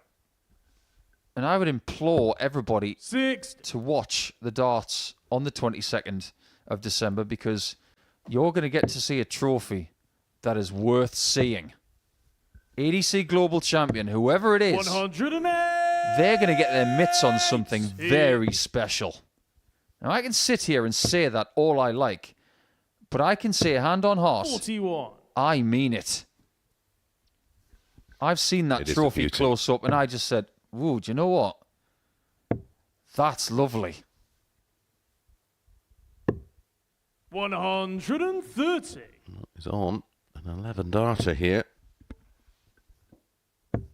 Yet again, another really good 6. performance from Jim Long. Require 51. His darts have been great. His timing's been terrible. Absolutely right. Game shot on the third leg. He's got all Jim the Long. ingredients to be a Jacob and Co watch, Fourth flag. It's Andy to the but it's almost as if all the pieces Game are on. spread out on a cloth. You just don't know how to put it together. Yeah, when he does get it right, doesn't he get it right? 60. And like Derek Coulson on the seniors, he's been hitting some terrific numbers. This might just be a parting shot from 100. Jim to send a message to James Hurrell. If he wants to go out of this competition, he wants to go out 100. with a smile, with a performance, and something to say to the world. When I go back to the Palace, it's going to be very different to the last time I was there, standard-wise. 140. His first game at the Palace, it was not a good game. 100. But rest assured, Jim Long is a different player now, and he is dangerous. This proves it. 100.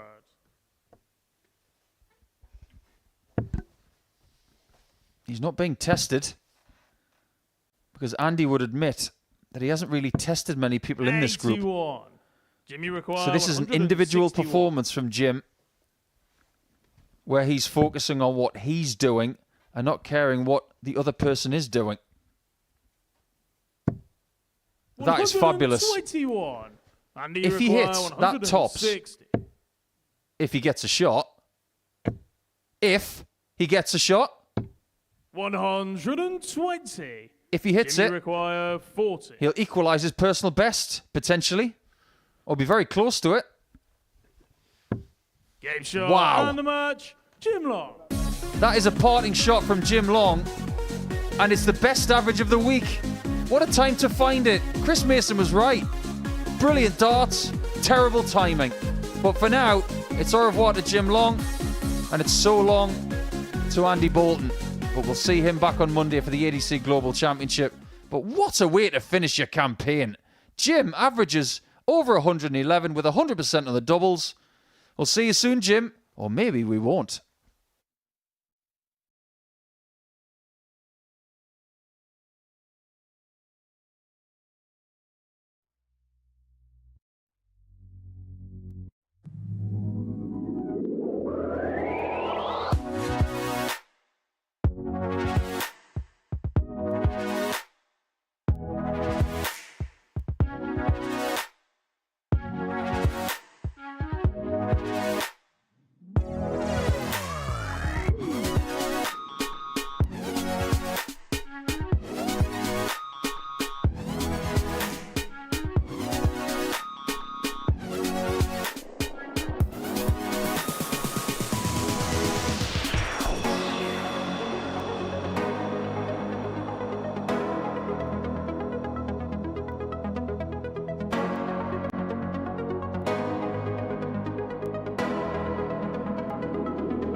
Welcome back to the Modus Super Series live on Pluto TV, where Andy Bolton has just departed Champions Week, but he will be back in action in the ADC Global Championship. There you can see it gets underway on Monday.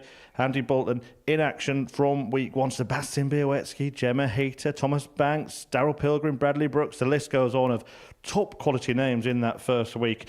A second week is then played, and from the two finals nights, the four semi-finalists will battle it out on Sunday, the 22nd of December, for £25,000. Don't forget, they pick up their usual prize money as well during the week, so they'll be earning quite a few nice quid before Christmas, whoever does win that tournament. But right now, the battle for £25,000 is on between the two players that have qualified for finals night from this group, Scott Taylor and Derek Coulson, both back at Champions Night, having occupied the top two spots pretty much since the first dart was thrown yesterday.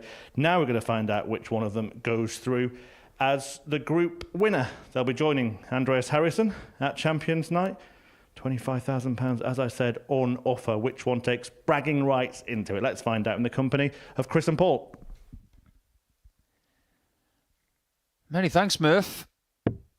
What we've seen in the past as well are these two winning groups on the way to Saturday. Scott Taylor, when he won Series 6, he won Group B. He was second in Group A that week. When Derek Coulson made his way to Saturday night in Champions Week in the previous series, he won Group C. So technically, DC's looking for a double in Group C. First. Game on.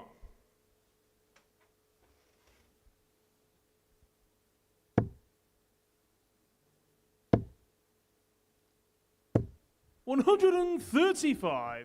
Think about what these guys wanted to accomplish when they were going to sleep. At whatever time they went to sleep last night. But maybe one of the last thoughts. Check 45. Was, I want to be there on Saturday, but I'd like to win that group. And the feeling of winning, it's not just winning games, it's winning 41. The whole battle. If you do that, you're feeling good about your chances. Yeah, and this is a slightly smaller battle than Group A, of course, because it's a day less.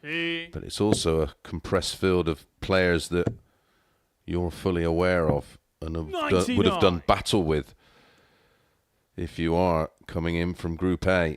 So to win C or B gives you great momentum and impetus going into tomorrow night. 94. And of course the fact that one of the guys in this group who you're going to see at some point if you make the final or the semi-final, you've got one over on. 88.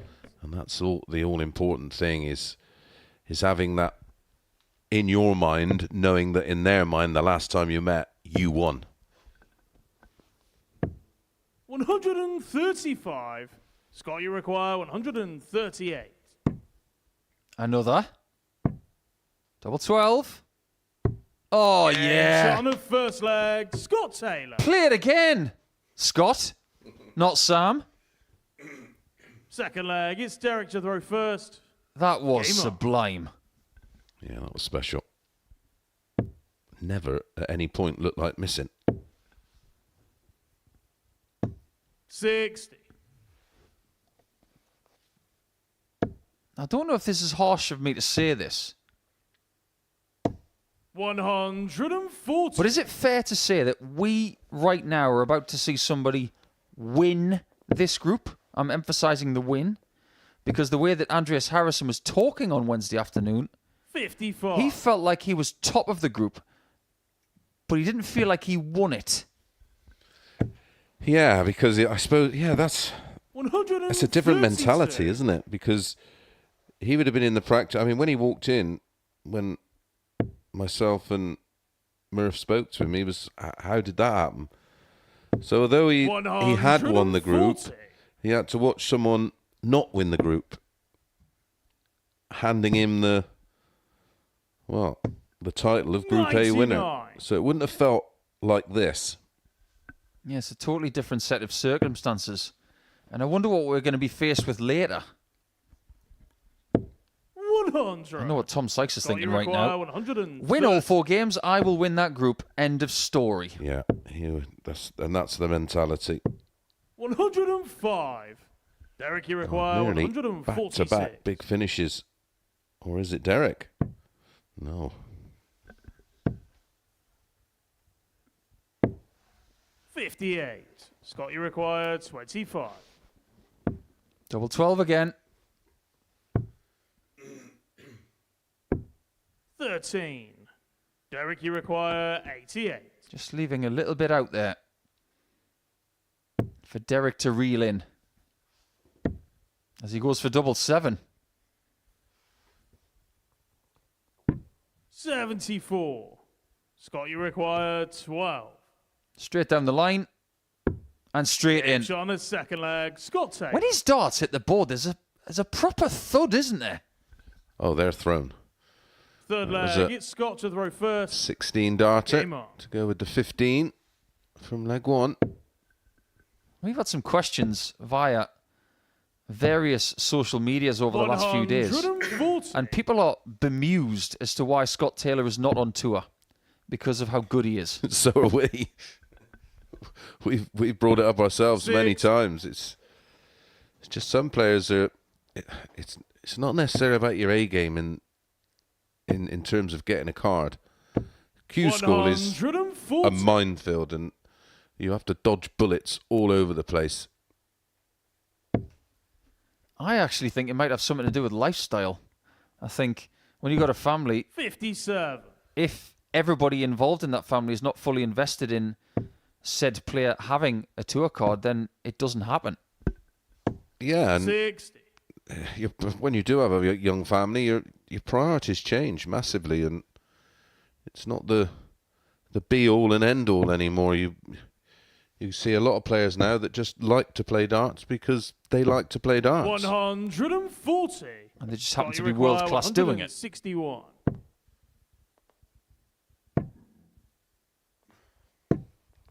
Martin Adams is a perfect example, isn't he?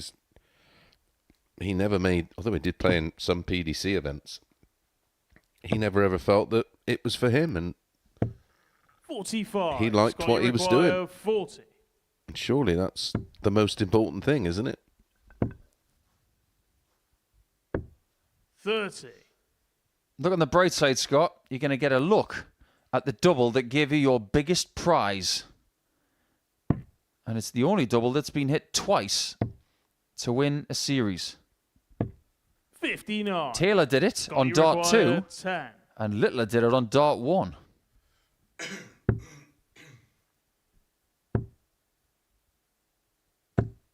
No score. This time, double five gets its Derek, own you back. require 140.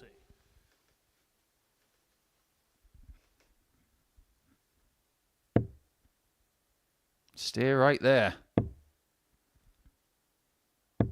100. That's what Scott Taylor wants him to Scott, you do. require Stay on 10. 0 legs. No Oh. score. Now, Derek, you now. require This leg 40. may be submitted. Absolute disaster. You could see the frustration. Game shot on a third leg. Derek Coulson.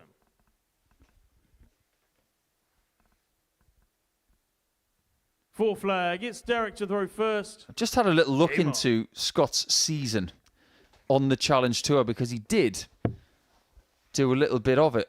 Not many events.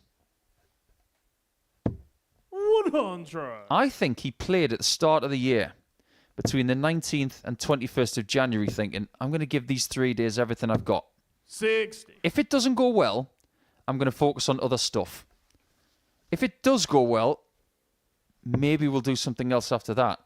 Post-January, he only played 2 more events on the 17th of August. 100. Having said that, 2024 has still been a really great year. Because he won here with the very first series title of 2024. So he would have had the financial security to play them. 43. Maybe there were other financial reasons as to why he didn't. As in, there were other priorities in life. Yeah, well, maybe he just didn't fancy it. 96. From what I hear, I don't have children, but I hear those prams are really expensive.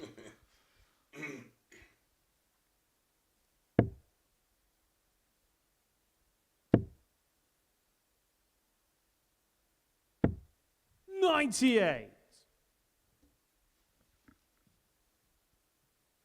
Doing the tour used to be a lot more expensive than it is now. Used to be entry fees of £105 a tournament, 100. hotels, Derek, you require 160. transport. Yeah, the Pro Tours are a pricey weekend. You still have to pay on the Challenge Tour, don't you? 120. Is it £50? Yeah, you do. £50 a tournament. If you want to play in free tournaments, get to the Pro Tour. 145. Great shot there from Taylor, but he might be reeled Derek, you in require 40. from 2-0 up. Game shot on Of the course fourth he is. leg. Derek Coulson. Dependable Derek. I'm trying to land on a D word that describes him the flag, most. it's Scott to Dangerous, throw Derek. first. I liked. Game on.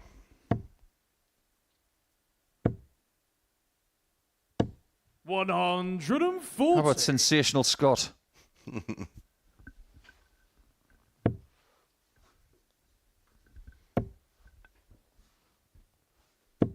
$6.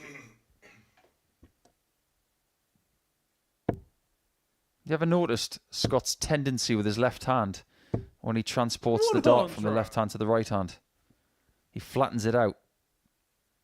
He doesn't even know he's doing it. It's one of his unconscious tendencies. 100. Everybody's got them.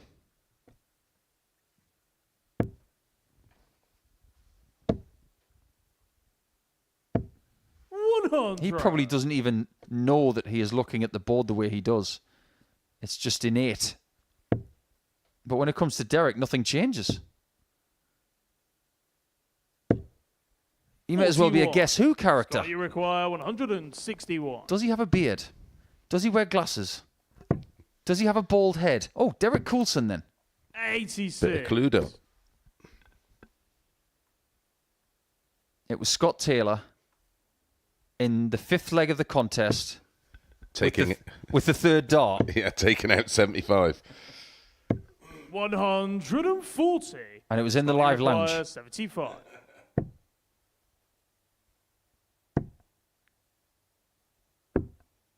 Case closed. Fifth leg, Scott Taylor. Well, not quite, because he's only 3-2 up.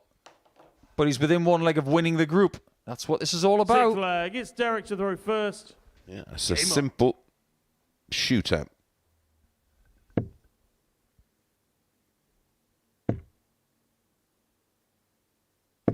What we will do come Saturday night as well is we will inform you of where the eventual champions pitch their tent from Monday to Friday. What did they do? But I can tell you one thing right off the bat. It's that only one person has ever won Group A in Champions Week and won the title. 108. That was Littler in Series 3.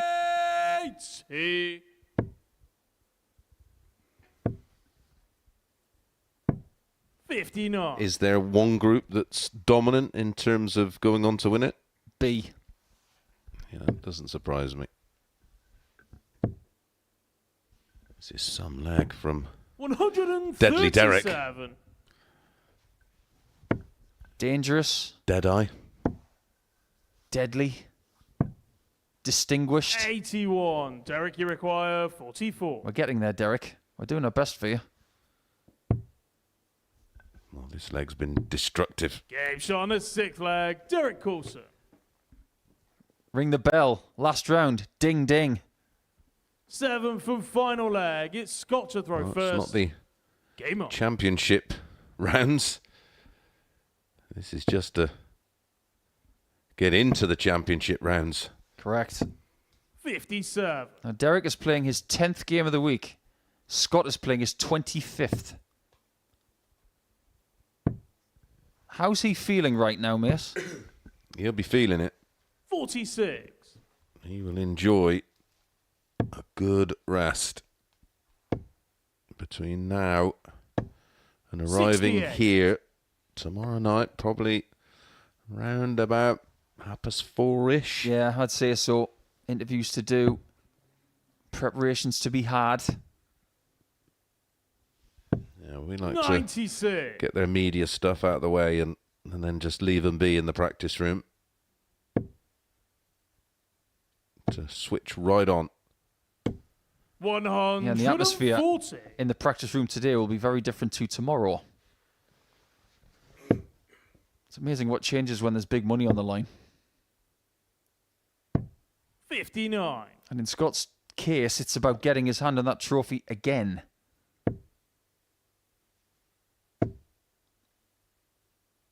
This is a great leg. 140. If you think these players simply don't care whether they're first or second, think again. 100. Yeah, Scott, you require are so 96. wrong. Taylor cares all right. 78. But Group C will have to wait. Just hopefully looking back at the scoreboard as if to say, what you got left, Derek? Thank goodness you got 200. 60. Scott, you require So this is to win 18. Group C.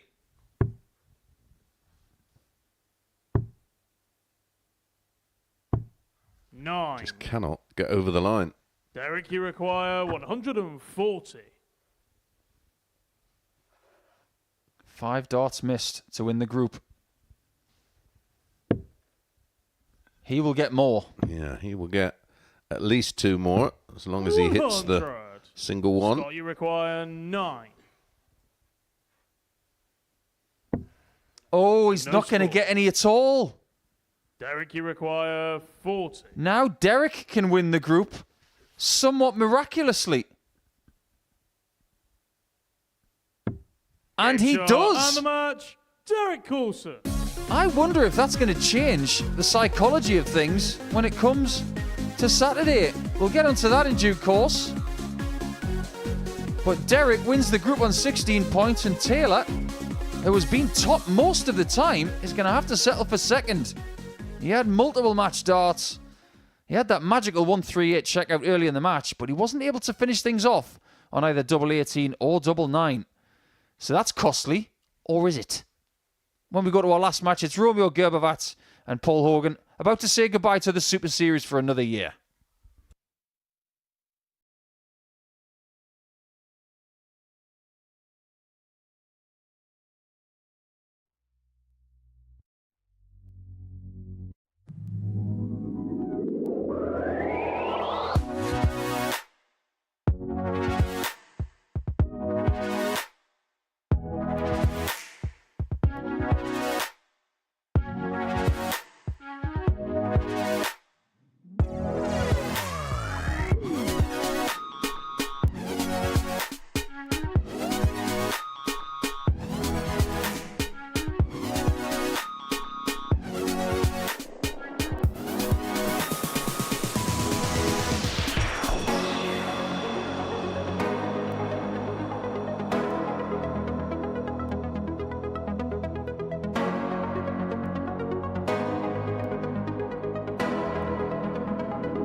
So welcome back. There we have it, confirmation of the top two going through, Derek Coulson and Scott Taylor. Coulson, by winning that battle at the end of the day, tops the group. They go through to join Andreas Harrison, and I'm delighted to say that both of them are sat with me in the studio. Now, gentlemen, congratulations. We'll start with you, Derek, having won the group.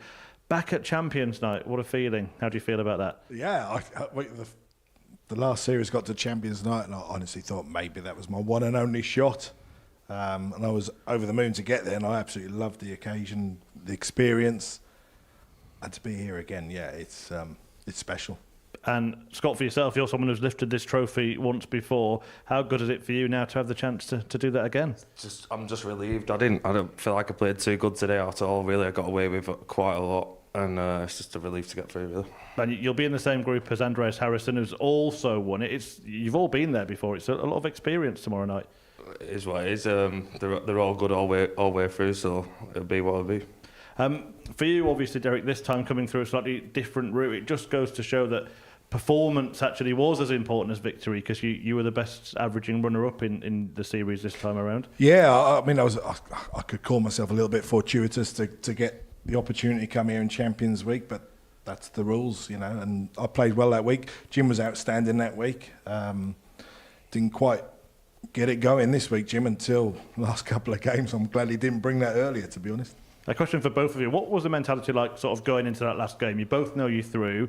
Are you looking for bragging rights for the next day? Well, I wanted to win really bad, but then I started pushing him like I've been doing all day, and it let him off a little bit. But I think the right player won the group, to be fair.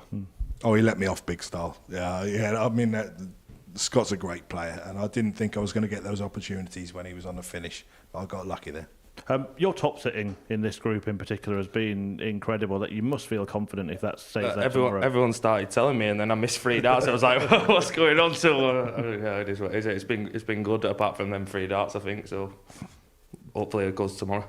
Just give us your memories of that night when you did win the series, because it's a big deal, isn't it? Yeah, it's a massive deal, but it's all a blur, to be honest, as well. It's a lot to take in, and it's always good to come back and realise. But I can't remember much, to be honest. Of the night, it's all a blur. And for you, what's the approach, having gone out in the group stages when you made it last time? Is it the next step, or once you're in there, everyone wants to win it, don't they? I think, hopefully, I've learned from the last one. I mean, when I lost to Marvin, 3-1 up, 2 darts to win that game, and then I fell to pieces in the next game against Steve.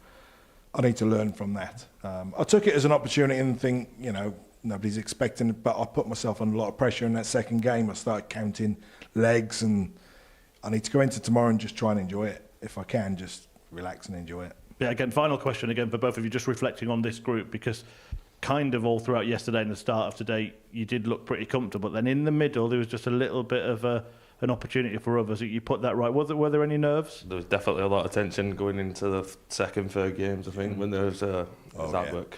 Yeah, without a doubt. I mean, when I played Romeo, I knew the occasion, and as much as you try and relax and throw just throw your darts. You know, the guy can't affect your throw. It's only in your own head. But in your own head, it's like, I need this, and you tighten up a little bit. But got over the line. Yeah, it's definitely, nerves do come into it. Definitely. Well, you made it through them. You've made it through to Champions Night once again. Congratulations to the pair of you. One more match left to play in this group. Romeo Grbavac taking on Paul Hogan, and Paul Nicholson will talk you through it with Chris Mason. Yeah, congratulations to both guys. I'm sure there's a little bit of relief as well after what has been a difficult effort over the last couple of days, but in the case of Scott Taylor, for the last 5 days. So he will go into Champions Night after playing 5 straight days instead of playing 11 out of 12 like it was in Series 6. But it will feel very familiar for Coulson as he wins Group C again for the 2nd consecutive Champions Week. And there's a bit of similarity with what we're seeing here this week, because Andreas Harrison has become the first player to win Group A in Champions Week twice here this week, and now Derek Coulson's won Group C twice. Yeah, a bit of symmetry. 135. But you can tell how relieved both guys are. But you wouldn't know it. They looked okay. There was... Oh, well, that flight surely can't be. Oh, hang on, look. Is he going to change it? Yeah. Yeah, that crocodile's dead. Yeah.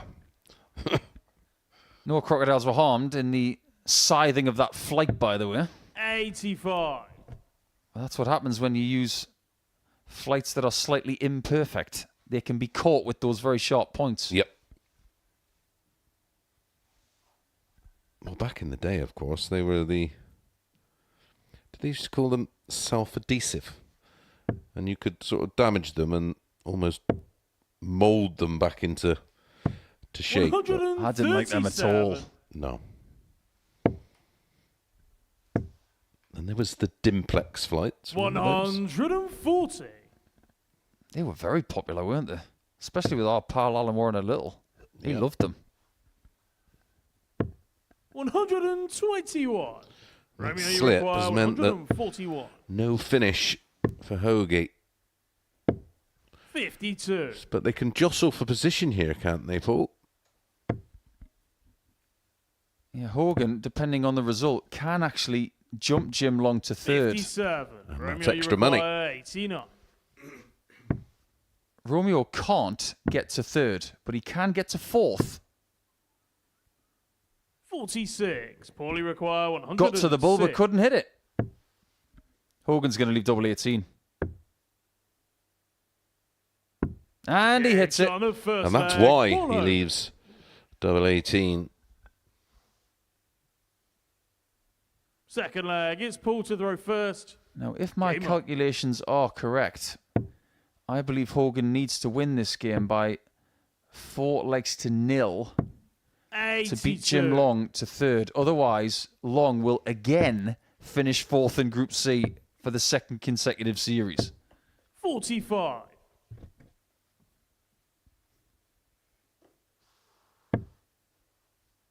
In fact, 4-1 might be enough because he's got 41. a better legs won record. So it's starting pretty well. 60. What's Romeo going to take out of this week going to Alexandra Palace, which is going to be slightly louder? Yeah, and it's a different 140. format, isn't it? And he's got that game where he does play in spells. And in set play, 44. that's all you need to do is in 3 different sets or across 5 different sets is try and string 3 legs together in each set. 52.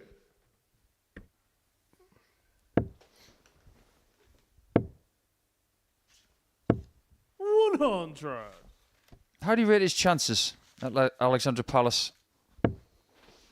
Well, I think he's up against it, obviously. He's got Callan Ridds. Yeah, Callan now is vastly experienced. He's been around a while now. I think he's pretty much played in all the tournaments. He 45. he goes in there, Paulie require eyes wide 86. open. Romeo goes in there, and he's going into the unknown. Double top for Hogan. 66.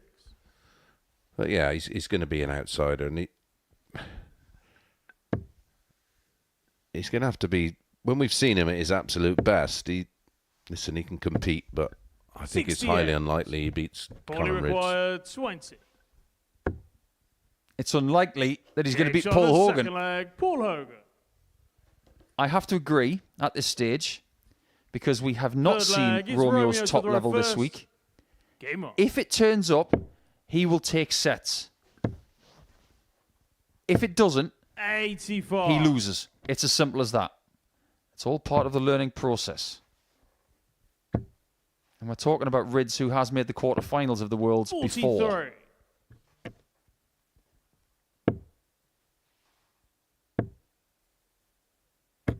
$140.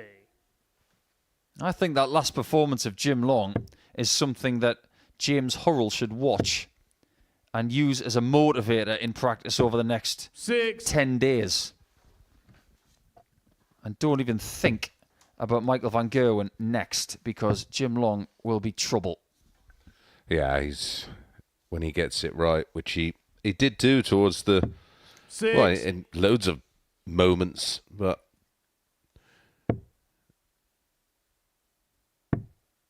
his last 3 matches, Jim Long, he went 96. 105 average, 92, and 111.38. Well, there's nearly 4 sets for you if you count the legs up. His daily average is going to be interesting. Yeah, that's going to be right up there. 100. And Romeo, you and require then 156. you can use that small sample and... Oh, it nearly takes the 156. Yeah, and then you can put it up against a lot of different numbers to sort of see where his chances are for causing an up. Well, it wouldn't be a massive upset for me. 100. I'm sure the Romeo, bookies you require 18. have James's favourite. Game shot on the third leg. Maybe Romeo can get back into this match.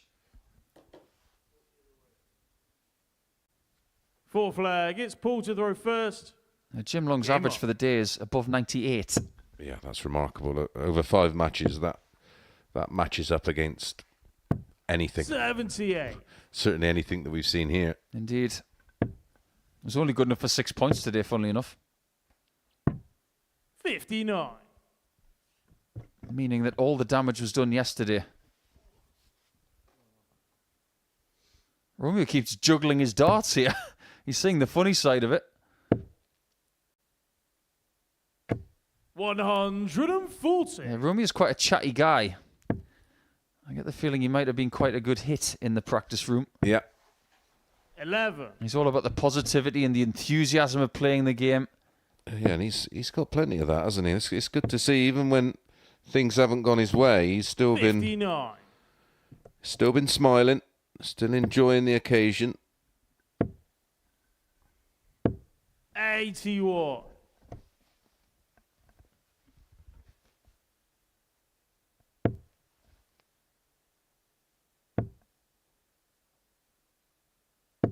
$60.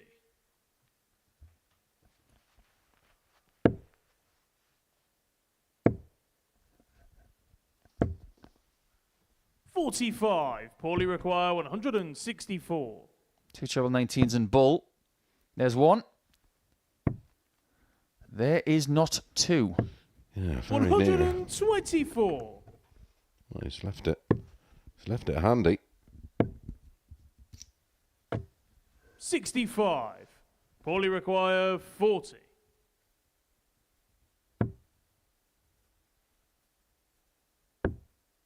What a beautiful guide that is. 30. And he can't use it. Oh, I couldn't quite use it.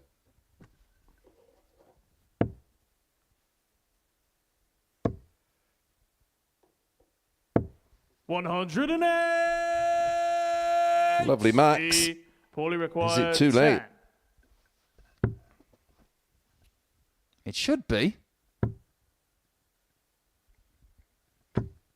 No score. But maybe Romeo is getting back into this game. 60. Plenty of room for tops. Game shot And on just the says fourth hello to flag. the first Romeo dart on the way Grbavac. through. Absolute disaster. Fifth flag. It's Romeo to throw first. Game on. And just to give you some sort of insight into the difference in experience between these players. 59. Romeo's about to play his first World Championship. Paul's played in 11. 95.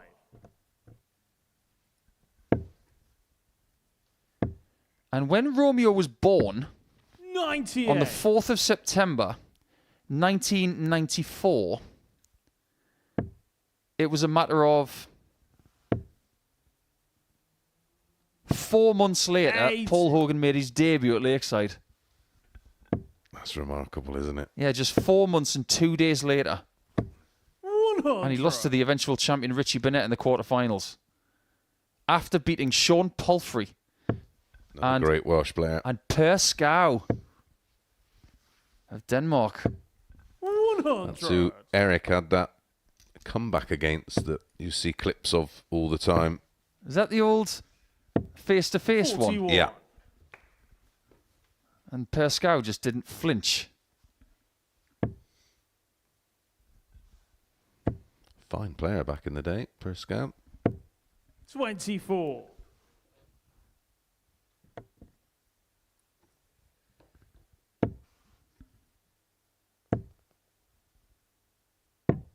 $137. It was all looking so rosy at 2-0 up for Hogan.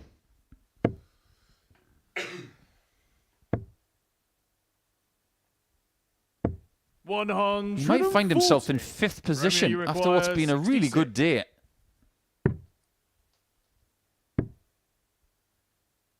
That's different. Game shot on the 5th leg. Well, Romeo he's Grbavac. expressing himself a little bit. 34-32 he was going for there, I presume. Well, on 70 left with 2 darts, we've seen him go for double 19 to try and leave 32. We have scoffed at it. When you hit shots like that, you look like a genius. When you miss them, you look like a fool. 6. Yeah, there's not too much in the middle. He'd have left himself the middle if he hadn't have 60. hit the treble 16 for double 9.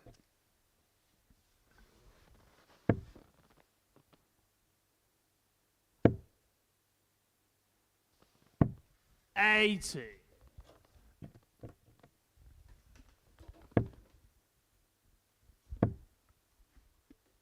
Just looking back at the quarterfinals of the 1995 World Championship at Lakeside.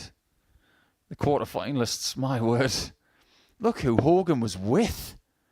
Raymond van Barneveld, Colin Monk, Martin Adams, Mike Gregory, Richie Burnett, Andy Fordham, Paul Williams.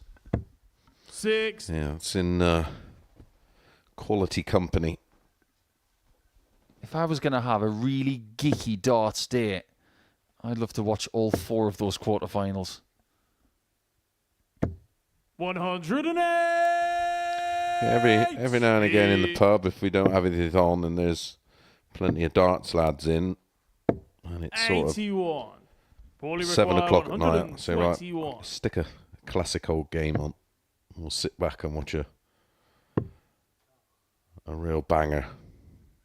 I know what you're going to be doing over the next few weeks. 113. You're going to be using your Pluto app to watch some classic Super Series matches. Absolutely.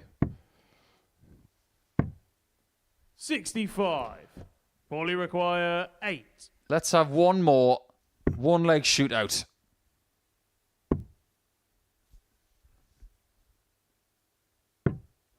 No score. We might still get it.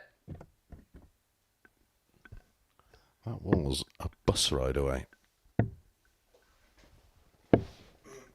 50. Paulie require Might have worked 8. out for the best. He's back to double 4. And he hits it right in the middle. 6th leg. Paul Hogan. Seventh do. for final leg. It's Go Romeo again. to throw first. Game on.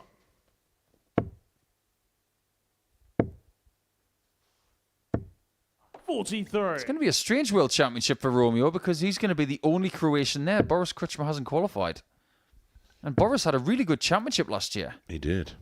He played very, very well. Do you remember that bullseye he hit against Gary Anderson? It was right in the middle. Yep. That was to win the first set against him. 60. Looks like Romeo's flagging a bit. Hogan looks fresh. He looks like he could go again. 140.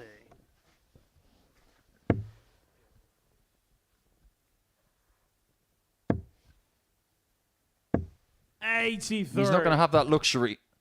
But whatever Paul does over Christmas time and into the new year, we wish him well. And we look forward to seeing him again in 2025. And we will. 41. And at the start of next year, it will be 30 years since that quarterfinal at the World Championship.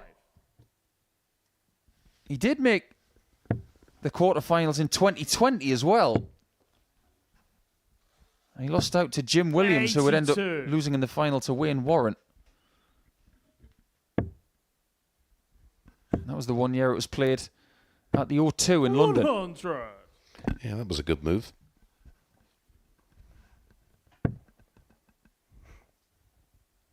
I loved it.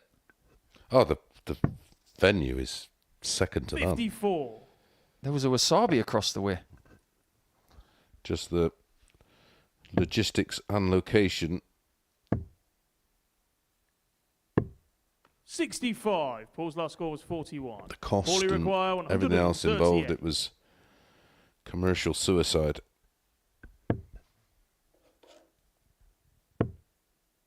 Well, Romeo could leave, just like Jim Long, on his way to the Palace with a win 58. over a Romeo, very you require seasoned, 65. somewhat legendary player.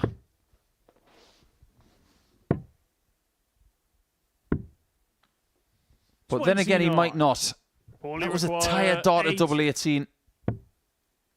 2 singles for tops to end Romeo's group. 60.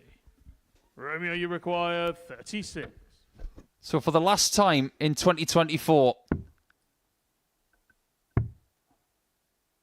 that might be his last visit. No score. And he may just be Paulie Romeo require done now. 20.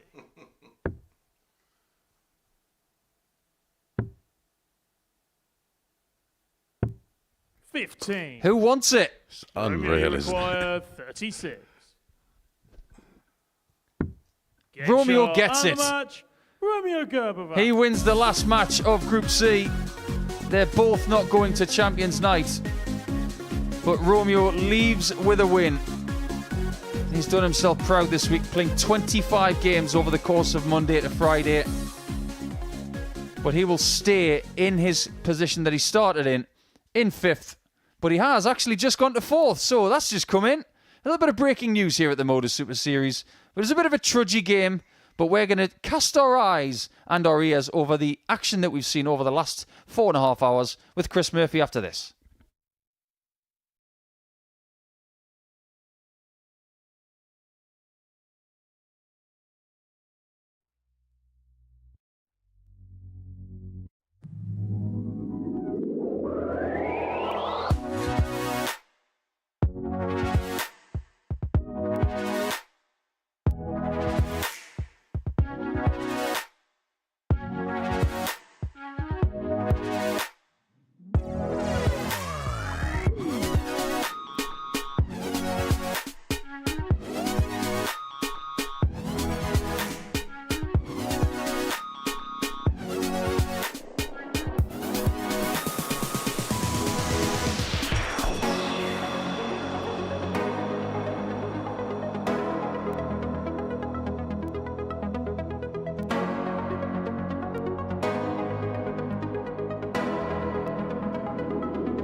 So 15 fixtures completed in Group C, and that is the final day of action in this group. And, well, at the start of the day, it looked like it would be Coulson and Taylor that would go through, and when they both won their first matches, it seemed that it would be a certainty. There was a little bit of a wobble in the middle, but in the end it all came good, and Derek Coulson won their head-to-head battle right at the end of the day, meaning that he tops the table. Scott Taylor going through in second, both returning to Champions Night. Jim Long misses out, having missed the opportunity to win Group A earlier in the week. Romeo Grbavac much better in Group C than he was in Group A.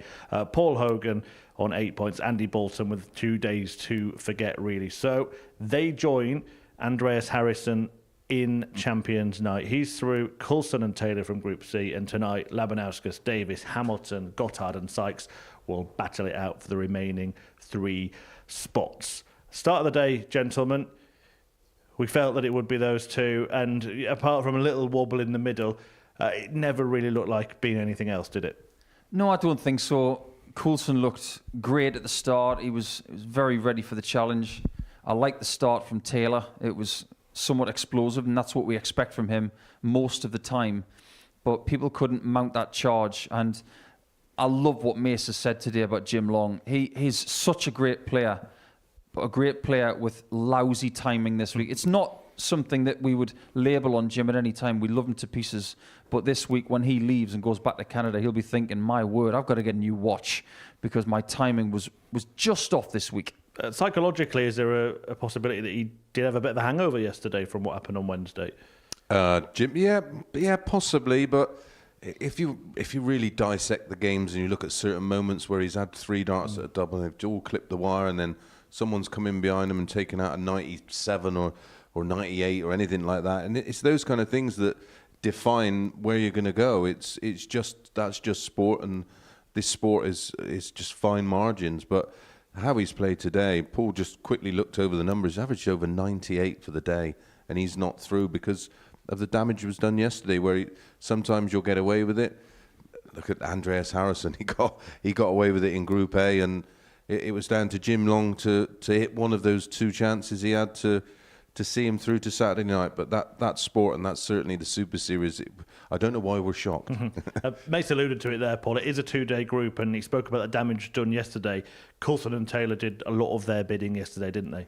Yeah, they did. I think you've got to give Derek a lot of credit. He was just able to get such a solid foundation, and it feels as though you can't defend in darts, but he can actually defend a lead.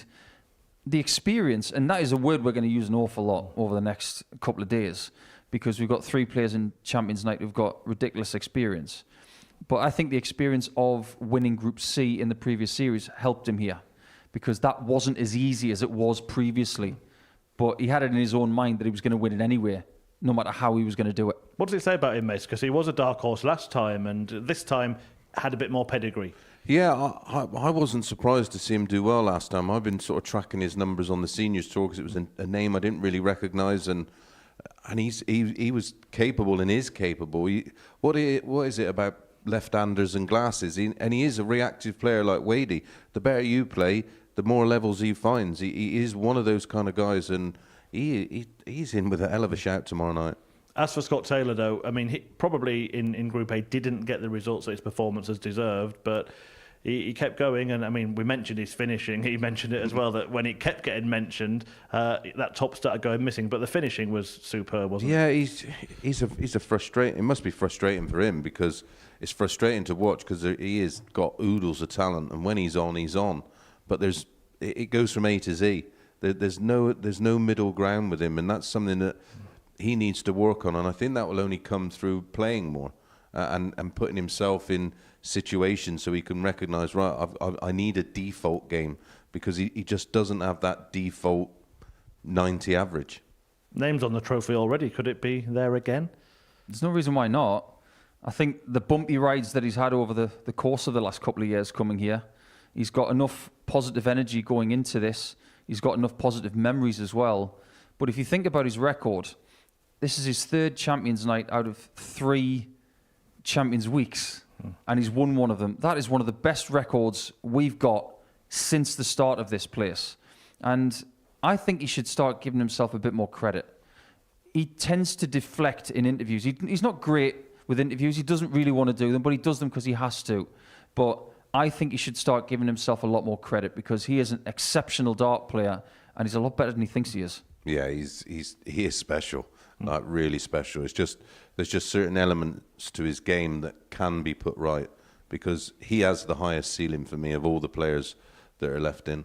Yeah, and it was Littler that stopped him, wasn't it, in the one that he didn't win. Look, tonight, Tom Sykes, he's in pole position at the moment. Now, that Champions Night, if he gets there as well, he's been in the final himself. So Paul mentioned experience.